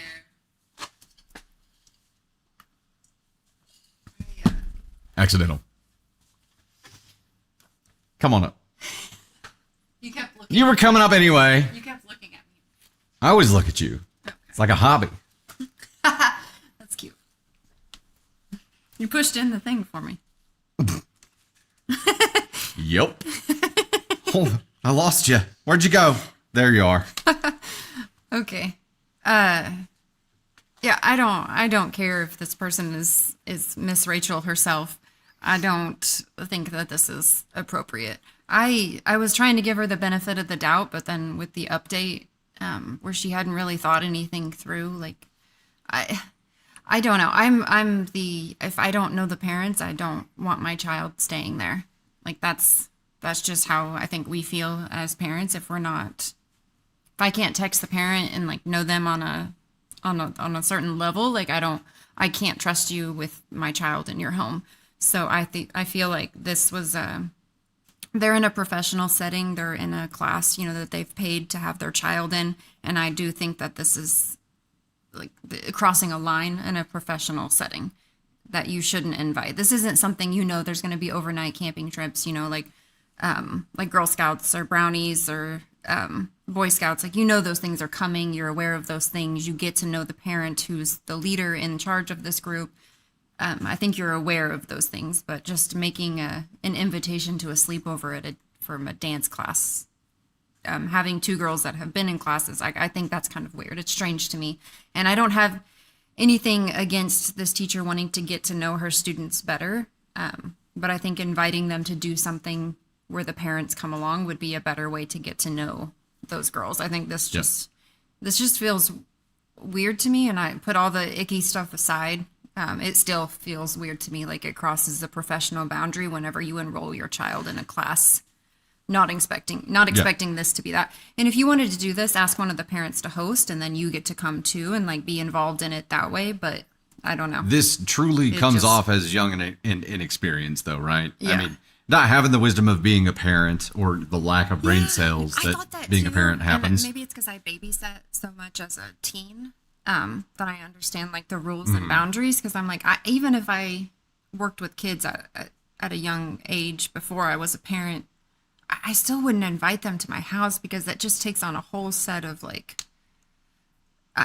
it's just so much more. It opens up a whole new world when you invite them into your home. And so that's just not something I would feel comfortable doing, especially if this is my job. Okay, so this is just out of pure Curiosity. Call me Curious George. This is pure curiosity, but do you see this being a different scenario if this is a 14-year-old kid and it is a school cheer coach or dance coach or some kind of coach of that effect? Does that make it different? I mean, our girls go to cheer camp, right?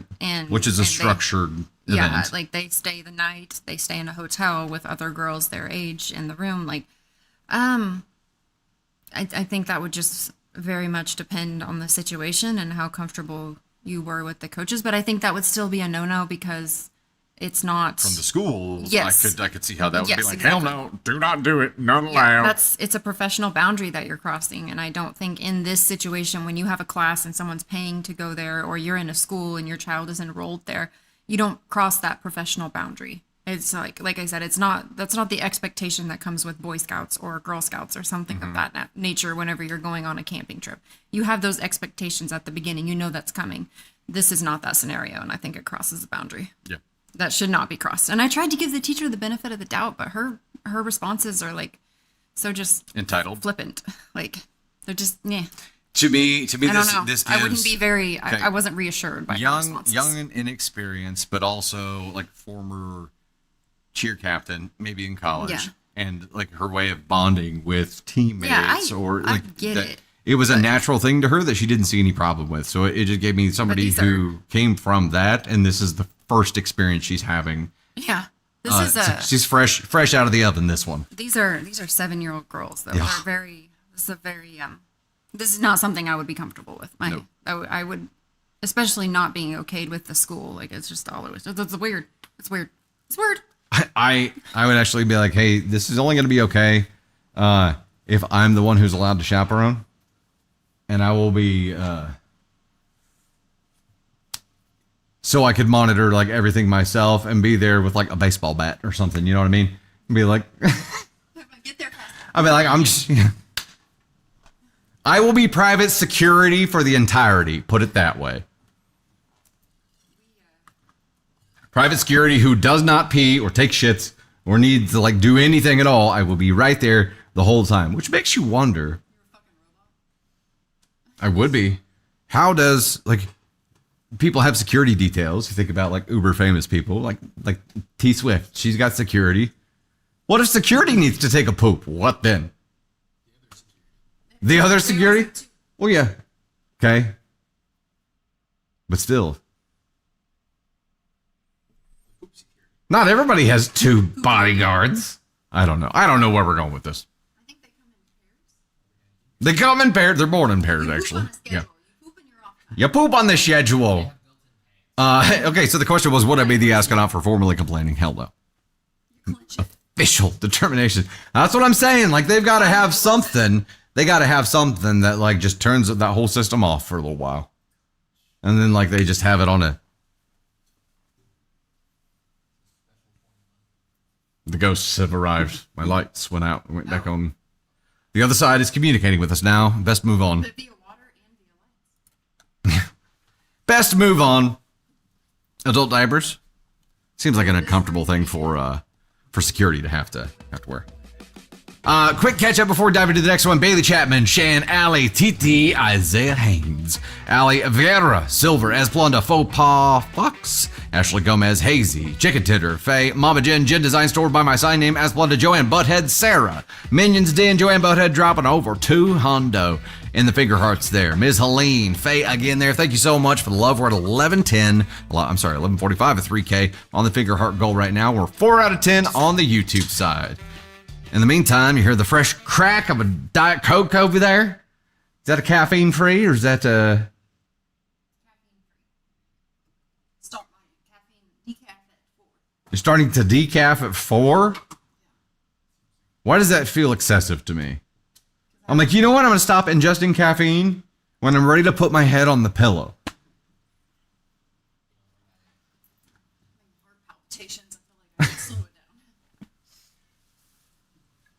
As soon as I stop ingesting caffeine, I will die. Joanne Harrison dropping the 10 on the YouTube side. Says my husband is a 5th degree black belt and a playground monitor, and he would have said no. Hey, yo, there you go. New F-Gal. Is it that obvious? Okay, here we go. Story 5, mama. All right. Hey there, it is Dusty Thunder with another story for you. Title of this one is, Am I the Astronaut for Leaving My Boyfriend's Birthday Dinner After His Mom Took My Seat as a Joke? I'll give you the title again while Tater is getting our poll started for us. Am I the astronaut for leaving my boyfriend's birthday dinner after his mom took my seat as a joke? Mom taking the seat was the joke, not OP leaving the party. I'm sorry. You're being openly disrespected there. Don't know if boyfriend like didn't stand up for her or not, but still, you're being openly disrespected. Yeah, you have the right to choose your peace, right? Protect it. Protect it. We got NTAs, we got ESHs. Did you pick the story, Tater Rooney? Yes. Okay, so you know it. You can't vote. Caden Thunder. What is your guess based on title alone? Caden Thunder goes NTA. I'll proxy vote here. NTA. Peace and Prophet says, context is everything, but it feels like an overreaction. It could be. Could be. 4 seconds left. 3, 2, 1. Poll is over. Let's see where we're at. NTA took the majority here, but ESH had about a third of what NTA did. Sean says, I'm saying NTA, I'm getting the vibe that this disrespect is not a one-off. Ooh, okay. That makes sense. Let's dive in. I, 25 female, have been dating my boyfriend, Matt, 27 male, for almost 2 years. His family is puzzle time. I'll start from the top on that. I, 25 female, have been dating my boyfriend, Matt, 27 male, for almost 2 years. His family is very close, and his mom in particular has always been a little possessive. Mom's a stage 5 clinger. I've tried not to make a big deal out of it, but it is clear that she doesn't like that I take up his time. And she's made passive-aggressive comments like, I hope I don't lose my son to some girl. Even though we've been together for a while, and I've made every effort to be kind and respectful to her. Anyway, last weekend was Matt's birthday. He invited me to dinner with his family at a nice restaurant. I dressed up, got him a gift I knew he would love, and was honestly looking forward to the night.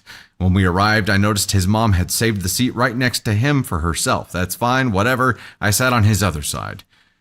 But right before we ordered, his mom made a joke about how I always need to be next to Matt, and I said, and she said, I'll do that line over as well. But right before we ordered, his mom made a joke about how I always need to be next to Matt and said, let's see how you handle a little separation. And then she literally stood up, looked down at me and said, scooch, sweetie, motioning for me to move down a seat so she could sit between us. Everyone at the table laughed, Matt included. Oh, you messed up. Come on, man. Maddie.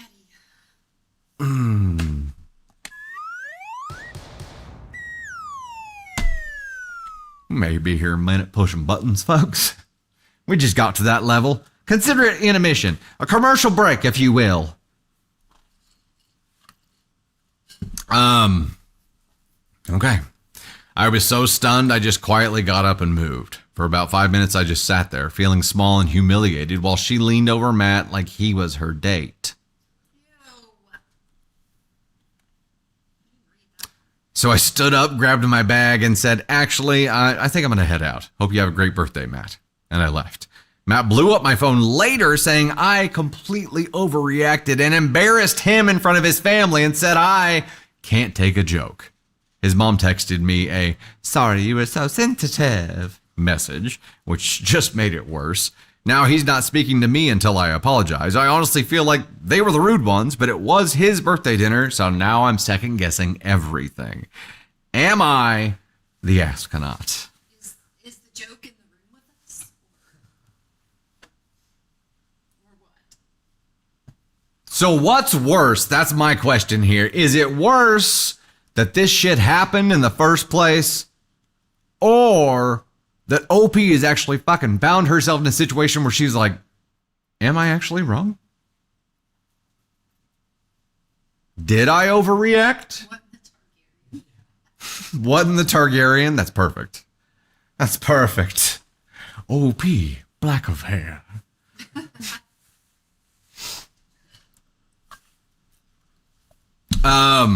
Fell Hermit Fairy, dropping the 139. Thank you so much for that. Elizabeth says, a man would not have tolerated that from his mother. Here's the problem. You're right. But here's the problem. Brozo don't know any better. Because Bizzo raised him. Bizzo trained him. Bizzo has been preparing him for this his entire life. And now her territory has been threatened. So she's just upping it, upping the attention. And he's been trained to like that attention.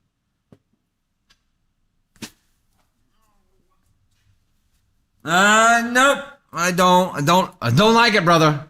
Not interesting in that. Not interesting in that. To quote Navy Thunder, I'm uncomfortable. We've got some great stories, some great Navy Thunder stories included in the Imperfect Storms episode that we recorded last night. By the by, I can't tell them all here. It's like I want to, but I'm not gonna do it. Not gonna do it. Wouldn't be prudent. Jess says, as a mom of a teen boy, this type of mom creeps me out. Why? Yes. The why I don't know. It's got to be something to the effect of like they basically raised them as a representative of what they would want in a man, and they fulfill some kind of masculine need for them, right? So it's like that's where I'm at. I don't like it. Audacity is off the charts. She'll show up in his wedding in a white wedding dress. Karen, not a Karen. Yeah, I don't think this guy's ever getting married. That's the problem. He likes it. He's gonna allow every single person that gets to a certain point in a relationship with him to be run off by mommy. He's not gonna get married. And someday when she's gone, he's gonna be helpless and lost. Blech. To quote Tony Spark. Blech. Okay, so no, not the asking for leaving that madness. No. Nay, I say. Nay. Get some music going for an intermission here real quick. Dylan Sprague dropping the Finger Hearts Mandy. Fell Hermit Fairy. Let me get that notification out of the way. Patience. Bree Wilkie. Lily Noyes. Jennifer Nesbitt. Emmy Castro. Jennifer Nesbitt again there as Blunda. Gigi. Jerry. Lorelai. Dropping the 143. Janice 2014. Dropping Club Powers, Heart Me's, and Finger Hearts there as well. Bailey Chapman with the flower headband. Thank you. Shan, Allie, TT, Isaiah Haynes, Allie again there, Vera, thank you so much. CC, That Alaska Girl, Maya B, Rob Fisher, thank you for the love. Appreciate it. Would you mind filling this back up?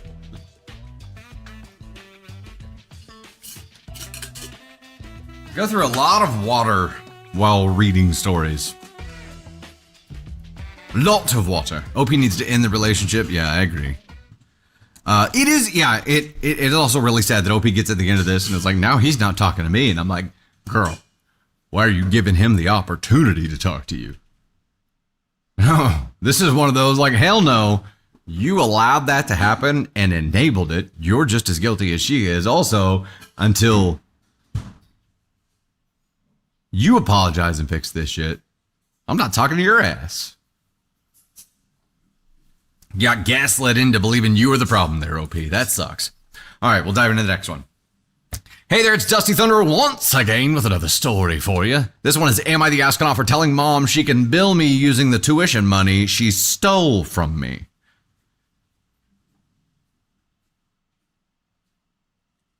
Thanks, love. Would you mind starting a poll for us? Title again while the poll is getting started. Am I the astronaut for telling mom she can bill me using the tuition money that she stole from me? Okay, so assumption time, because we're playing our game, title only. If somebody is stealing tuition money, that means it's not money that like mom saved away that she had earmarked to help with college. This is an inheritance or something maybe dad had set aside. Maybe dad's not around anymore. So it's not supposed to be something that mom has the access to for this to happen. In that case, no, not the astronaut for basically saying, put it on my tab.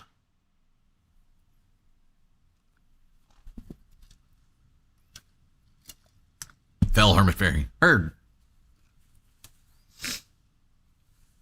Twin Mama, NTA, be TPQ, not the astronaut, but the petty queen. Burn. Okay, poll. What says you? Hey, Angela, subscribe for the first time to the Gosh Heckin' Fam on the TikTok side. Welcome to the Gosh Heckin' Fam. Hey, Jelly5 Pet Family, Nia, a cow at heart, Maya B, again there, Lee Antoinette, Rob Fisher, thanks for the love. NTA went hard here. ESH did have a little bit of activity, but mostly NTA. All right, let's dive in. Title one last time. Am I the astronaut for telling mom she can bill me using the tuition money that she stole from me? When I, male 33, was preparing to go to uni, my mom confessed that there was no tuition money for me. Through the years, my dad would give her cash to deposit, but she only did the first one. She spent the rest. To be honest, I wasn't even surprised. I was used to being disappointed by her. She promised that she would pay me back and asked that I never tell my dad. Dad's still around? So for 4 years, I thanked them for the tuition money while I took out loans. Okay, this is way worse than I assumed it would be. For reasons to do with her narcissism, I have an arm's length relationship with her, but she would say we're pretty close as she assumes my smiling and nodding while she drones on about the same stories is a relationship.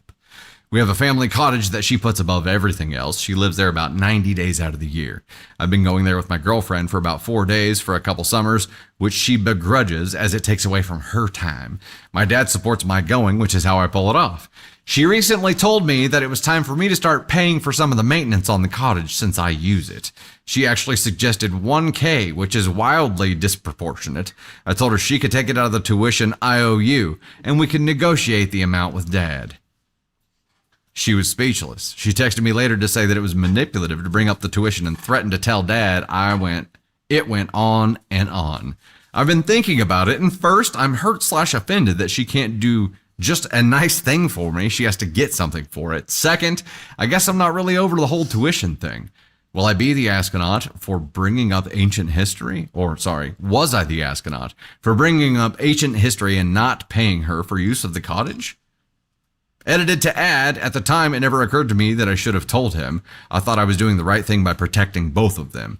That pretty much summarizes my childhood. Okay, so your childhood was mom manipulates you and does it in a way where dad is kept in the dark. So finally putting a light on it? No, hell no, you're not the astronaut for that. No. And you should tell him. Like,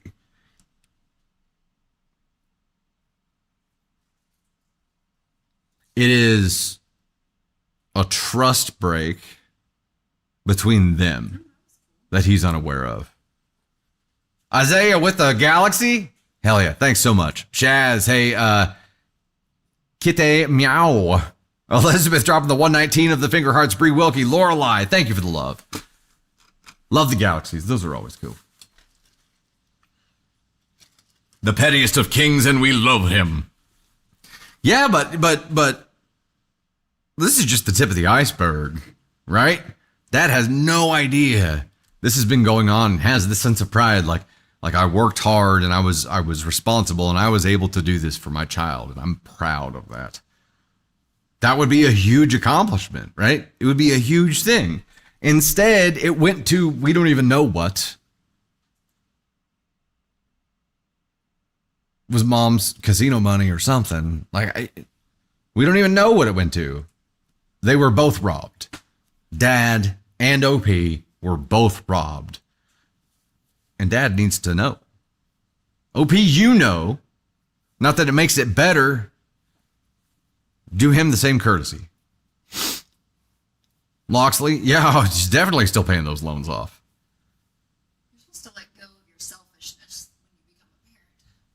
You're supposed to let go of your selfishness. Well, it like exposes how selfish you really are, and then that's supposed to be like the beginning of self-awareness and blah, blah, blah, right? Wow. I don't know why, but is it Piper Parabo that is the Moira-ish mom in in White Lotus in the newest season? I don't know why. No, it's Parker Posey. Parker Posey. Why did I say Piper Parabo? That's Covert Affairs. Those two names are nothing alike, but somehow similar. I don't know why. I think it's Parker Posey. Okay, I don't know why, but I see mom as like the character she plays in White Lotus, right? She's like, oh, honey, don't tell Dad. Please help. Take one of my pills. You laugh at me, but they work.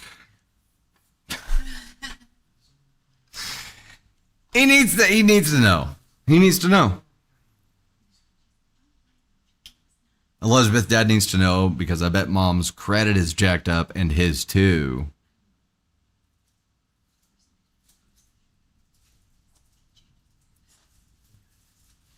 Tracy says, tell the dad so he knows. What happens from there isn't her problem. Dad should know that Mom used the money that was for college. Has Dad never asked about it? No, because he assumes that OP had to thank him for 4 years, pretending that she was getting that tuition money to pay for school when secretly she was taking out student loans. To cover for Mom, like Dad needs to know, and they both deserve to know what it was being used on.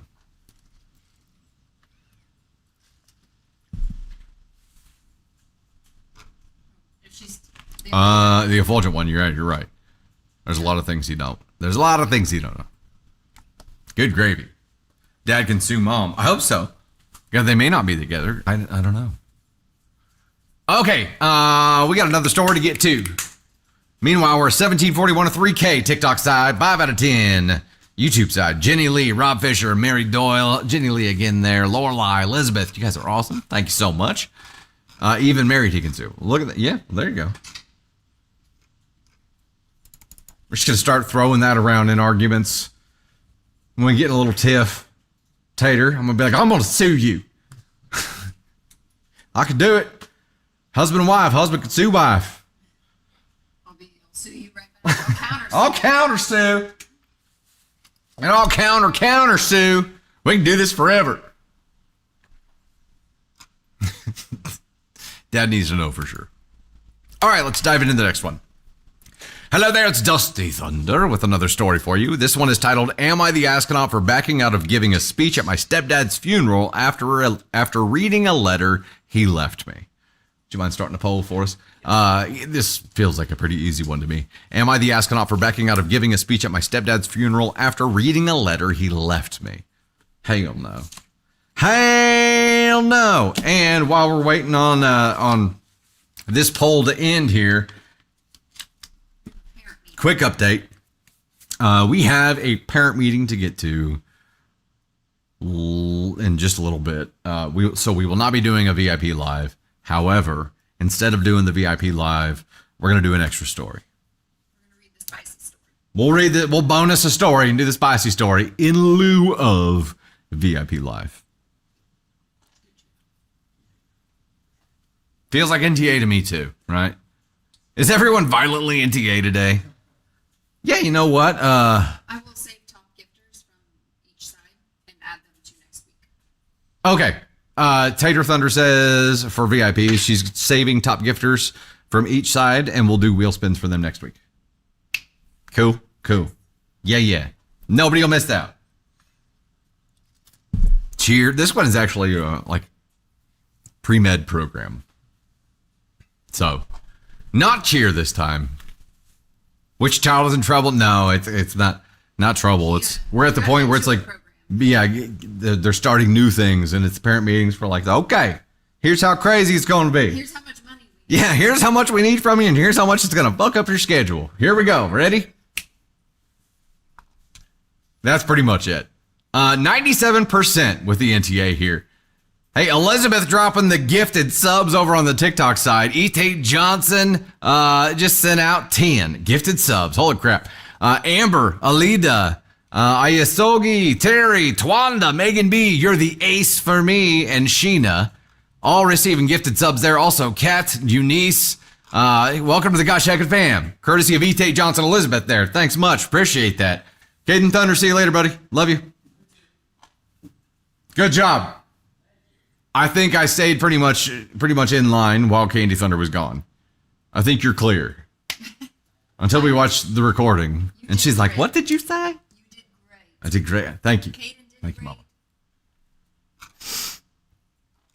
Kay Turner, that was the only reason my mom had meetings at the school. I was a bad kid. Well, it happens. It happens. Maybe, yeah. Yeah. The max interaction we have with admin at Navy School is when she stops at the front desk to do a fashion show every morning when we're there. And she's like, she stops and like does the twirl. She's like, and they're like, oh, I love it. So she just eats it up. It's like she stops and gets her boost, and then she moves on. She told me today she was going as a superstar. She's going as a superstar? Yes. That's what she said this morning when she woke up. I'm going to school as a superstar. You know what? Like, I wish I had that kid's. Like, she made a decision for the day. She woke up and said, "I'm gonna do this day as a superstar." Like, pff, do it, kid. Like, keep that up for life. All right. Am I the astronaut for backing out of giving a speech at my stepdad's funeral after reading a letter he left me, and it was wildly NTA in the title only poll. I'm 24, female. My stepdad passed away last month after a long illness. He came into my life when I was 6. My real dad wasn't around, and my stepdad basically raised me. Taught me how to ride a bike, helped with homework, showed me how to do every school thing. We don't always see eye to eye, but like, he was my dad, you know? When he got sick, I helped out a lot. Visited every week, helped mom with care stuff when I could, even used some holiday time from work to be there more toward the end. Before he died, he asked me if I'd say something at his funeral. Nothing formal, just a speech. I said yes straight away. The night before the funeral, me and my mom were going through some old boxes to set up a little memory table. In one of them, she found a sealed letter with my name on it. She said he wrote it a few weeks before he passed and asked her to give it to me. She'd forgotten about it until that night. I took it upstairs and read it alone. It started off sweet, stuff like thank you for being part of my life, proud of you, that kind of thing, but toward the end it shifted. He said that when he first married my mom, he didn't want me around, that he'd try to convince her to have me live with my grandparents because he wasn't ready to raise someone else's kid, that he didn't know how to handle it, and he honestly just resented how fast everything changed. He said eventually he came to love me and that our bond became one of the most important things in his life, that writing it down was his way of being honest and showing how far we had come. I stared at it for like an hour. I tried to just brush it off, like, okay, yeah, it was a long time ago and people change, but I couldn't stop thinking about it. All those years I had believed he chose me, that he wanted to be my dad, and suddenly it felt like that wasn't true. Not at the start anyway. It made me feel fake. Like the speech I was supposed to give would be a lie. I didn't sleep that night. In the morning, I told my mom I couldn't do it. I didn't say why, just that I wasn't in the right place emotionally. She said okay, but I could tell she was disappointed. My uncle ended up speaking instead. Now some family members are saying that I was cold, that I let him down on the day it mattered most. My mom hasn't pushed, but I think she knows something's up. I still don't really know how to feel. Part of me feels like I let him down, but another part of me feels like he let me down first. Since it didn't feel right to stand up there and talk about, it didn't feel right to stand up there and talk about how much he meant to me when all I could think about was how at the start, he didn't even want me in his life. So yeah, am I the astronaut for backing out of the speech after reading that?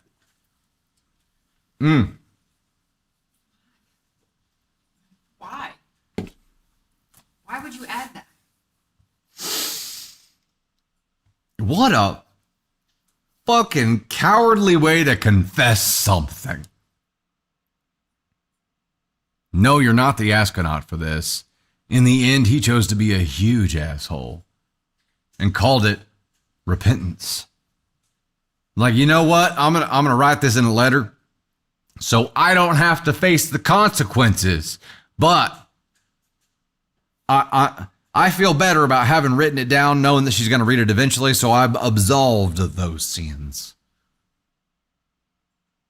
And could die like feeling that that's not on my chest.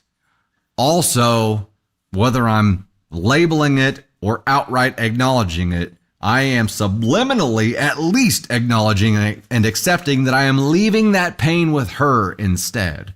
I am removing that pain from myself and giving it to you. Would you say something at my funeral? Fuck this guy. Okay, he did a good job acting, pretending to be a father figure to you. That's what you discovered. The fact that in the end he chose to hand his pain to you and make it yours says everything you need to know. Whether he realized that's what he was doing or not doesn't matter. The fact that he didn't realize or didn't acknowledge or didn't choose not to give you that pain is what matters. FTG. Fuck this guy. No, OP, you would not be the astronaut. You aren't the astronaut for backing out of the speech after reading that. Here's the difference. in between him and you, OP.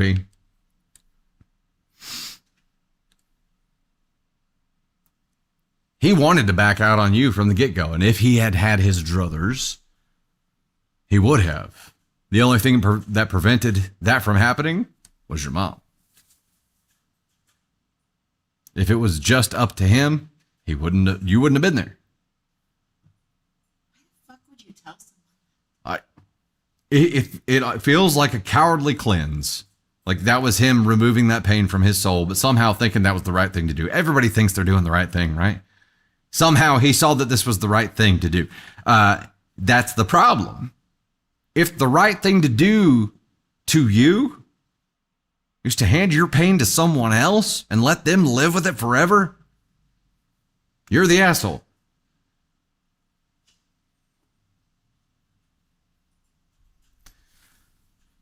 FTG. Jennifer, yeah, what an evil way to put that pain on someone with no regard. And with that person to have no rebuttal. It's like pinching somebody real hard and running away.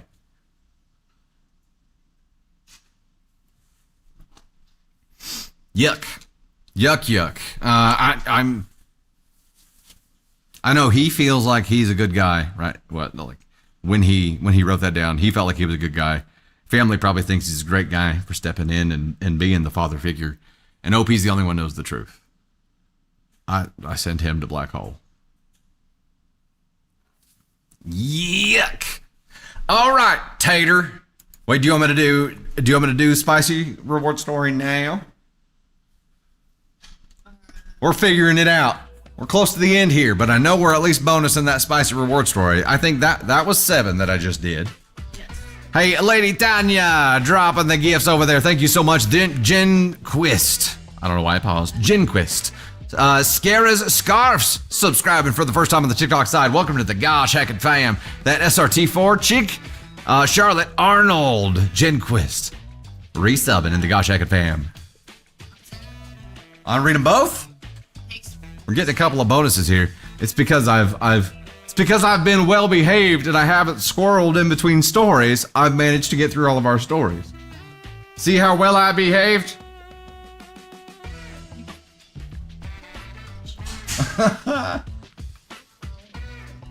Couldn't tell if she just said you always behave well-ish, or if she said you always behave well, bish. I'm hurt by either. I get a cookie, Kyle.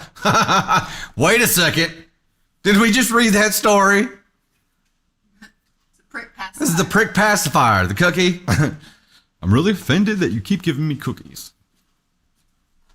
Oh no, Charlotte Arnold, lost your phone for most of it. You got it now. You're good.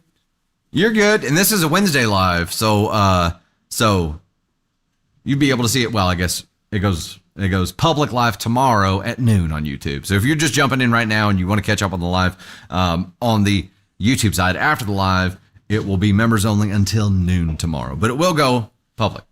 All right, let's go. We'll do the spicy reward story and then we'll end with the cake reward story. How about that? Nope, I'm going to flip flop it. Should I do cake and then spicy, or spicy and then cake?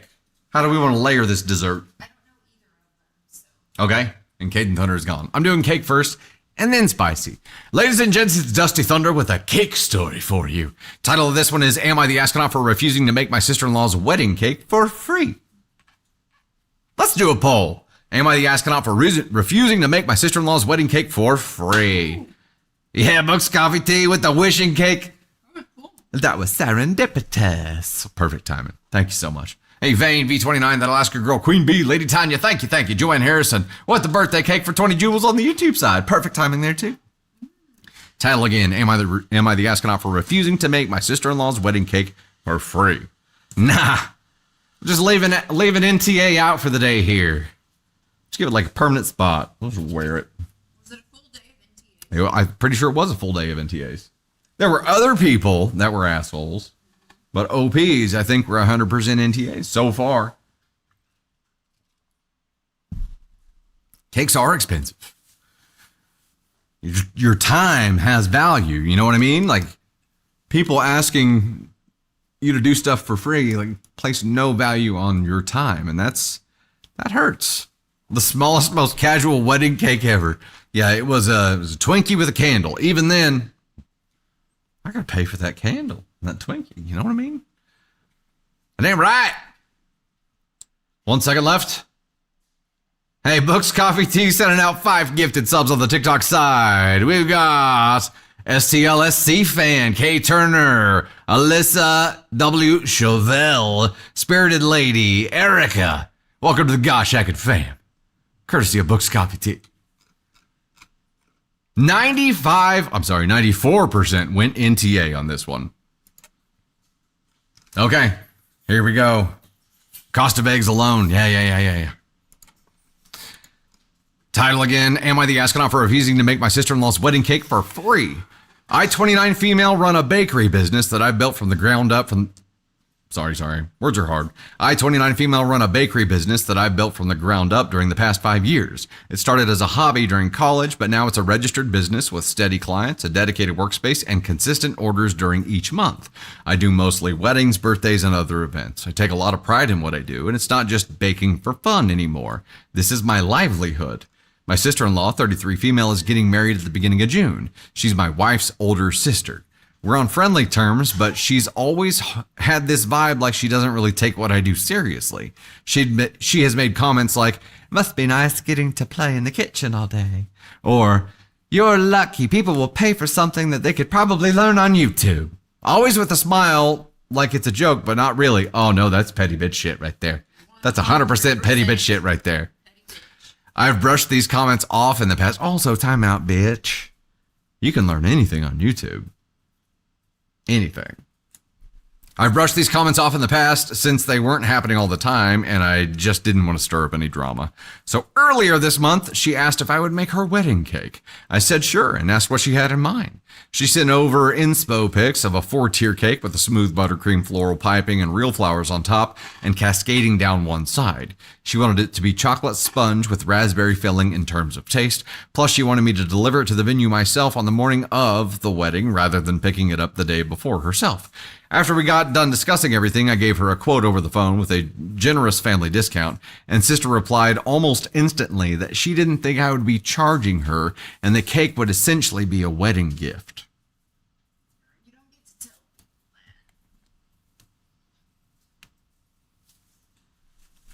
I don't think you get to decide what each person is giving you as a wedding gift. If it did, that would be fun. But that's not how this reality works. I told her that I don't typically do wedding cakes as gifts because of how much time and work they take, but I would be happy to buy her something from her registry instead, or still make the cake at a discounted price if she wanted. She wasn't happy. She said I was being transactional and that it was just a cake and I clearly didn't want to be a part of her special day before hanging up on me. Okay, listen, bitch, if it's just a cake, go get one from the fucking grocery store. To be clear, I have made cakes for free before, but those were small, simple ones for people I care about or for friends who were going through a rough time. This isn't that my sister-in-law and her fiance can pay for the cake. This isn't that my sister-in-law and her fiance can't pay for the cake. And it's not like she's exactly respected my work in the past. Meanwhile, sister-in-law has been telling anyone who will listen that I'm making her big day about myself and trying to profit off of her happiness. My mother-in-law called and she didn't really ask how I felt or try to understand where I was coming from. She just seemed overwhelmed and kind of desperate to stop this from turning into a bigger family fight. She kept going on about how stressed my sister-in-law was and how she was being a bit much, but basically begged me to reconsider. My wife is completely on my side and has told her mom to stop trying to smooth things over at my expense, but even she admitted she sort of wishes I would just say yes to avoid the fallout. No! Your wife said that? Oh, man, she's not really on your side then. Listen, you said she's completely on your side. But she admitted she sort of wishes you would just cave. Not something that someone who's completely on your side says. I say here's the problem a lot. I need to get a t-shirt that says here's the problem. That's my new shirt. When you have as a craftsperson of any kind, baker, musician, website developer, graphic designer, photographer, no matter what it is, if you invest your time to create the product that is your livelihood or even your side hustle, when you give it away for free, you devalue it. Not just to the person that you are giving it away to yourself. You devalue it. I learned that the hard way. Early, well, I say early, but you know, as a business person, as a community person, as when you have a skill set, like you want to help people by doing that thing for them. And though, like, we're not a big organization with big funds for sponsorships and stuff. Like, we're a small team, so we do for people. We do for nonprofits. We do for. That's how we help and how we contribute. But for a long, long time, we did way too much, and it devalued what we did to a harmful point. And OP values their time, values their craft, values their business, and they have every right to. This bizzo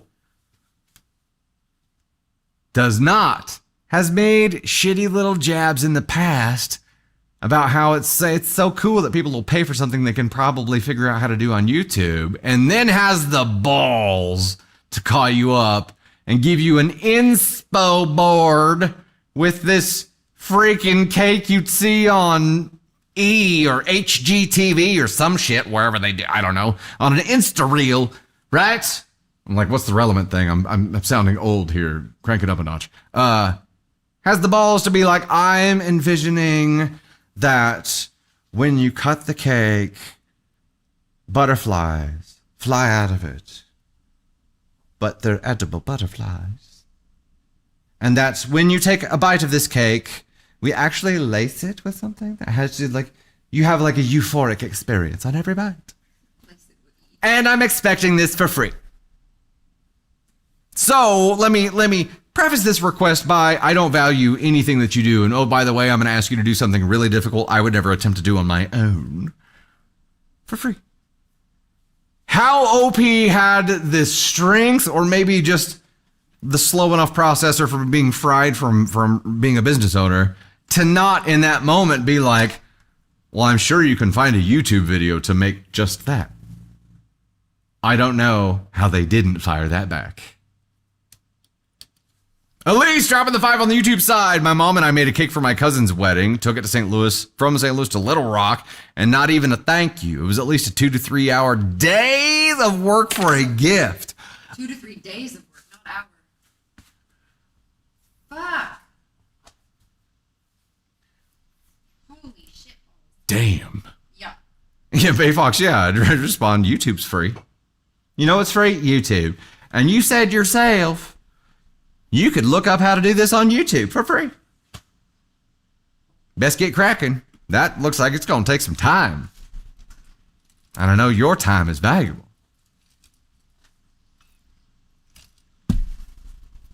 You powdered sugar bitch. Guy on Little Rock, Arkansas represent.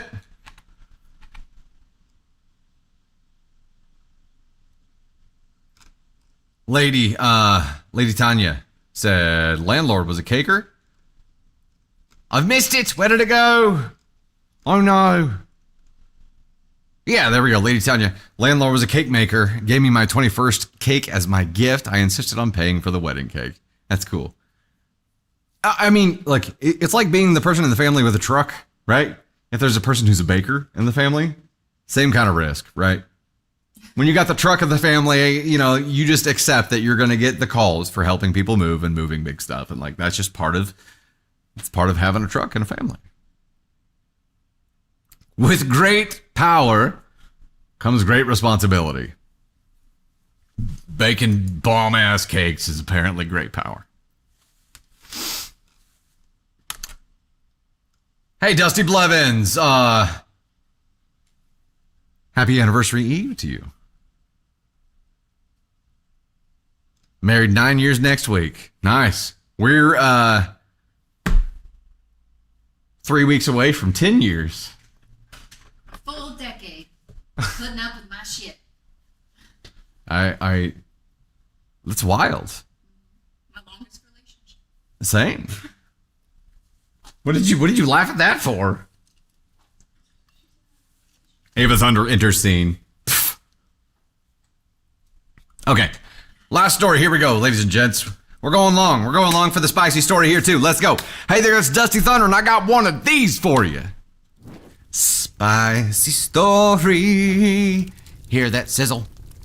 Title of this one is, Am I the Astronaut for Walking Out of the Hospital After Hearing My Wife's Diagnosis? Oh, shit. Would you start a poll for us, Mama? Am I the astronaut for walking out of the hospital after hearing my wife's diagnosis? This sounds bad. Hopefully this is one of those cases of OP just like writing a title that sounds like they're a really huge asshole, but turns out they're not. We thought we were going to have NTA out the whole time. We thought so. Did anybody other than Nikki lose audio?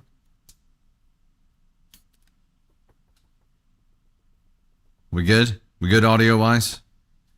Oh, no, it's not NTA. Yeah, we thought we were going to go NTA all night. Well, at least based on title alone for our game. I'm going here. Maybe a black hole. Joanne Harrison dropped the 10 on the YouTube side. Next month, my husband and I will be married 43 years. Goodness, congratulations. 43 years. She's definitely not putting up with my shit for that long. I put up with your shit for as long as As long as I'll shit? I'll put up with your shit for as long as you're shit. As long as you're putting shit down, I'll put up with it. That's my caption on my video. As long as he's shitting, I'm putting up with it. 35% when asked on one. That's our winner. Yep, we broke the streak, ladies and gentlemen. Now that's just on the game. The official determination could surprise us. Let's hope it does. ESH means everyone sucks here. Elizabeth just got married a couple of days ago. Congratulations. Oh, yeah. Very cool. Oh, no. Watching from outside on YouTube on Bro's computer. Callie, hey, whatever it takes. Whatever it takes. Hey, God's blessed Wonder Woman, dropping the 2 on the YouTube side. Thank you so much for the love. All right, let's dive in. Title again was, Am I the Astronaut for Walking Out of the Hospital After Hearing My Wife's Diagnosis? Oof. I, 33, get a call from the ER on Friday saying that my wife, 32, drove herself there because of searing pelvic pain. Well, now there are new possibilities. I'm on a business trip until Saturday, but I drive back in time to be there Saturday morning before she woke up. A while after she wakes up, the doctor comes in. My wife say, words are hard. My wife says to stay with her, so I say okay. He takes a deep breath and said that from the transvaginal ultrasound and CT scan results, she has ovarian cancer. Fuck. My wife starts sobbing, but at first I stay still because I don't even know what to make of it. My wife asks what that means for her, and he says she'll likely need at least a full hysterectomy, and they'd have to remove the fallopian tubes as well as the ovaries. The news jolted me from my chair because the doctor was effectively telling me that she wouldn't be able to have kids after this, and after years of work, I thought we had finally have a family. I'm overwhelmed with emotions of anger, not just anger at the disease, but pent-up anger from the fact that I had begged her to have kids since we were 26, but she refused for her career. And now instead of becoming a real family, I didn't even know if she would remain the woman I married, whether the last picture of us together would be the last time I would remember her looking beautiful, young, and carefree, because the wife I had in front of me was already a different person. FTG. You're an asshole. FTG. Start the chant. Holy shit. My wife started to grab my hand and say, we'll fight this and we'll adopt. But I shook my head and turned around and walked out the door. I still had my suitcase in the car, so I drove to a hotel because I didn't know if my wife was going to end up being discharged or what. At the hotel, I was at least able to get out of reactive mode, but I was still so disappointed that our dream of a family was over. Were you disappointed? You are a family, you asshole. Were you disappointed? Were you? I finally was able to get a grasp on all of my emotions and feel more like my normal self, in that I knew exactly what I felt about every aspect and how I would react to it from here on out. I get a call from mother-in-law saying if that I was a hotel or whatever else, I should just stay there. Am I the astronaut for walking out? I admit it was done on impulse, but this diagnosis just sliced my life and my wife's life wide open. I wasn't going to expel the cancer if I stayed that night, but I did at least make myself aware of my situation, and I feel I have a right to be angry that my hope of biological kids, the only kind I ever wanted, is rapidly fading away. How in the fuck is this OP able to get through all of this bullshit and at the very end still be like, I have a right, me. Your fucking wife just found out she has ovarian cancer. You dingly piece of shit. Either you are just incredibly dense, or the most selfish asshole of all time, or both, or all of it. Yeah, you abandoned her at the worst moment in her fucking life. You abandoned her because you were disappointed. Did you find out that you had cancer too? Oh, no? Well, I'm sorry, I'm confused. What the fuck's wrong with you? Yes, that sucks for both of you. Okay, you're pissed about something that sucks for both of you. What about the other thing that sucks real bad for her? Come on up, Tater. I'm stuck. My brain is broken once again. How could somebody get through all of this being this selfish and still be like, yeah, that's how I feel? Oh, wait. One last time today. Tighter thoughts. Yeah. One, your wife is going through probably one of the hardest things she's ever going to go through. And you're like, but my incubator, but her uterus, I need that. Instead of thinking the fact that your wife is losing all of these things that produce the hormones. She's 33. Like, she's going to have her whole life has been changed at this moment. And you look at your wife in that moment and you're like, yeah, I can't do this. I can't be here for you. I can't help you with your pain. I can't walk this walk with you because I won't have biological kids. You don't deserve biological kids, dude. You just don't. You're an asshole of the highest degree. And your wife, who just found out that she had cancer, who's going to lose part of her body because she has cancer, and you're like, but my feelings, but this, but that. No words of comfort, no anything. And you said you looked at your wife and she no longer looked like the woman, the carefree, beautiful. No, really? She's got cancer, dude. She just found that out. She's in a whole world of pain. And you're like, but my pain is bigger than your pain. And I have to go somewhere by myself to understand my pain. Let's just talk. Just a few words. I just want to let you know how I feel. Because this guy, I can't imagine being in such a vulnerable moment of your life where you find out that you're losing everything, not just your uterus, not just one ovary, but all of it.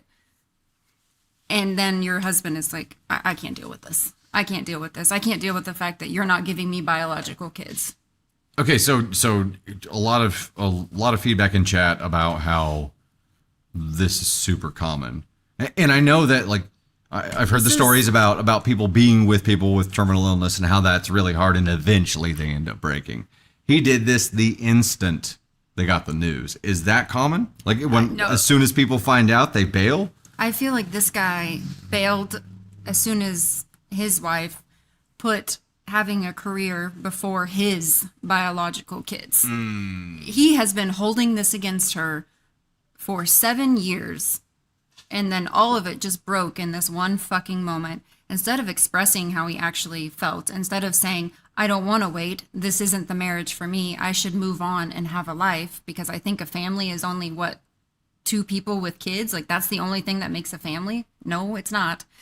And so when he's doing all this, for 7 years, he's just resenting her for not wanting to have kids. And then the moment he realizes that she can't is the moment he's like, yeah, I'm fucking done. And that just tiny little piece makes him the biggest asshole of the day. Congratulations, sir. Way to go. You ruined our NTA streak. But that aside. You piece of shit!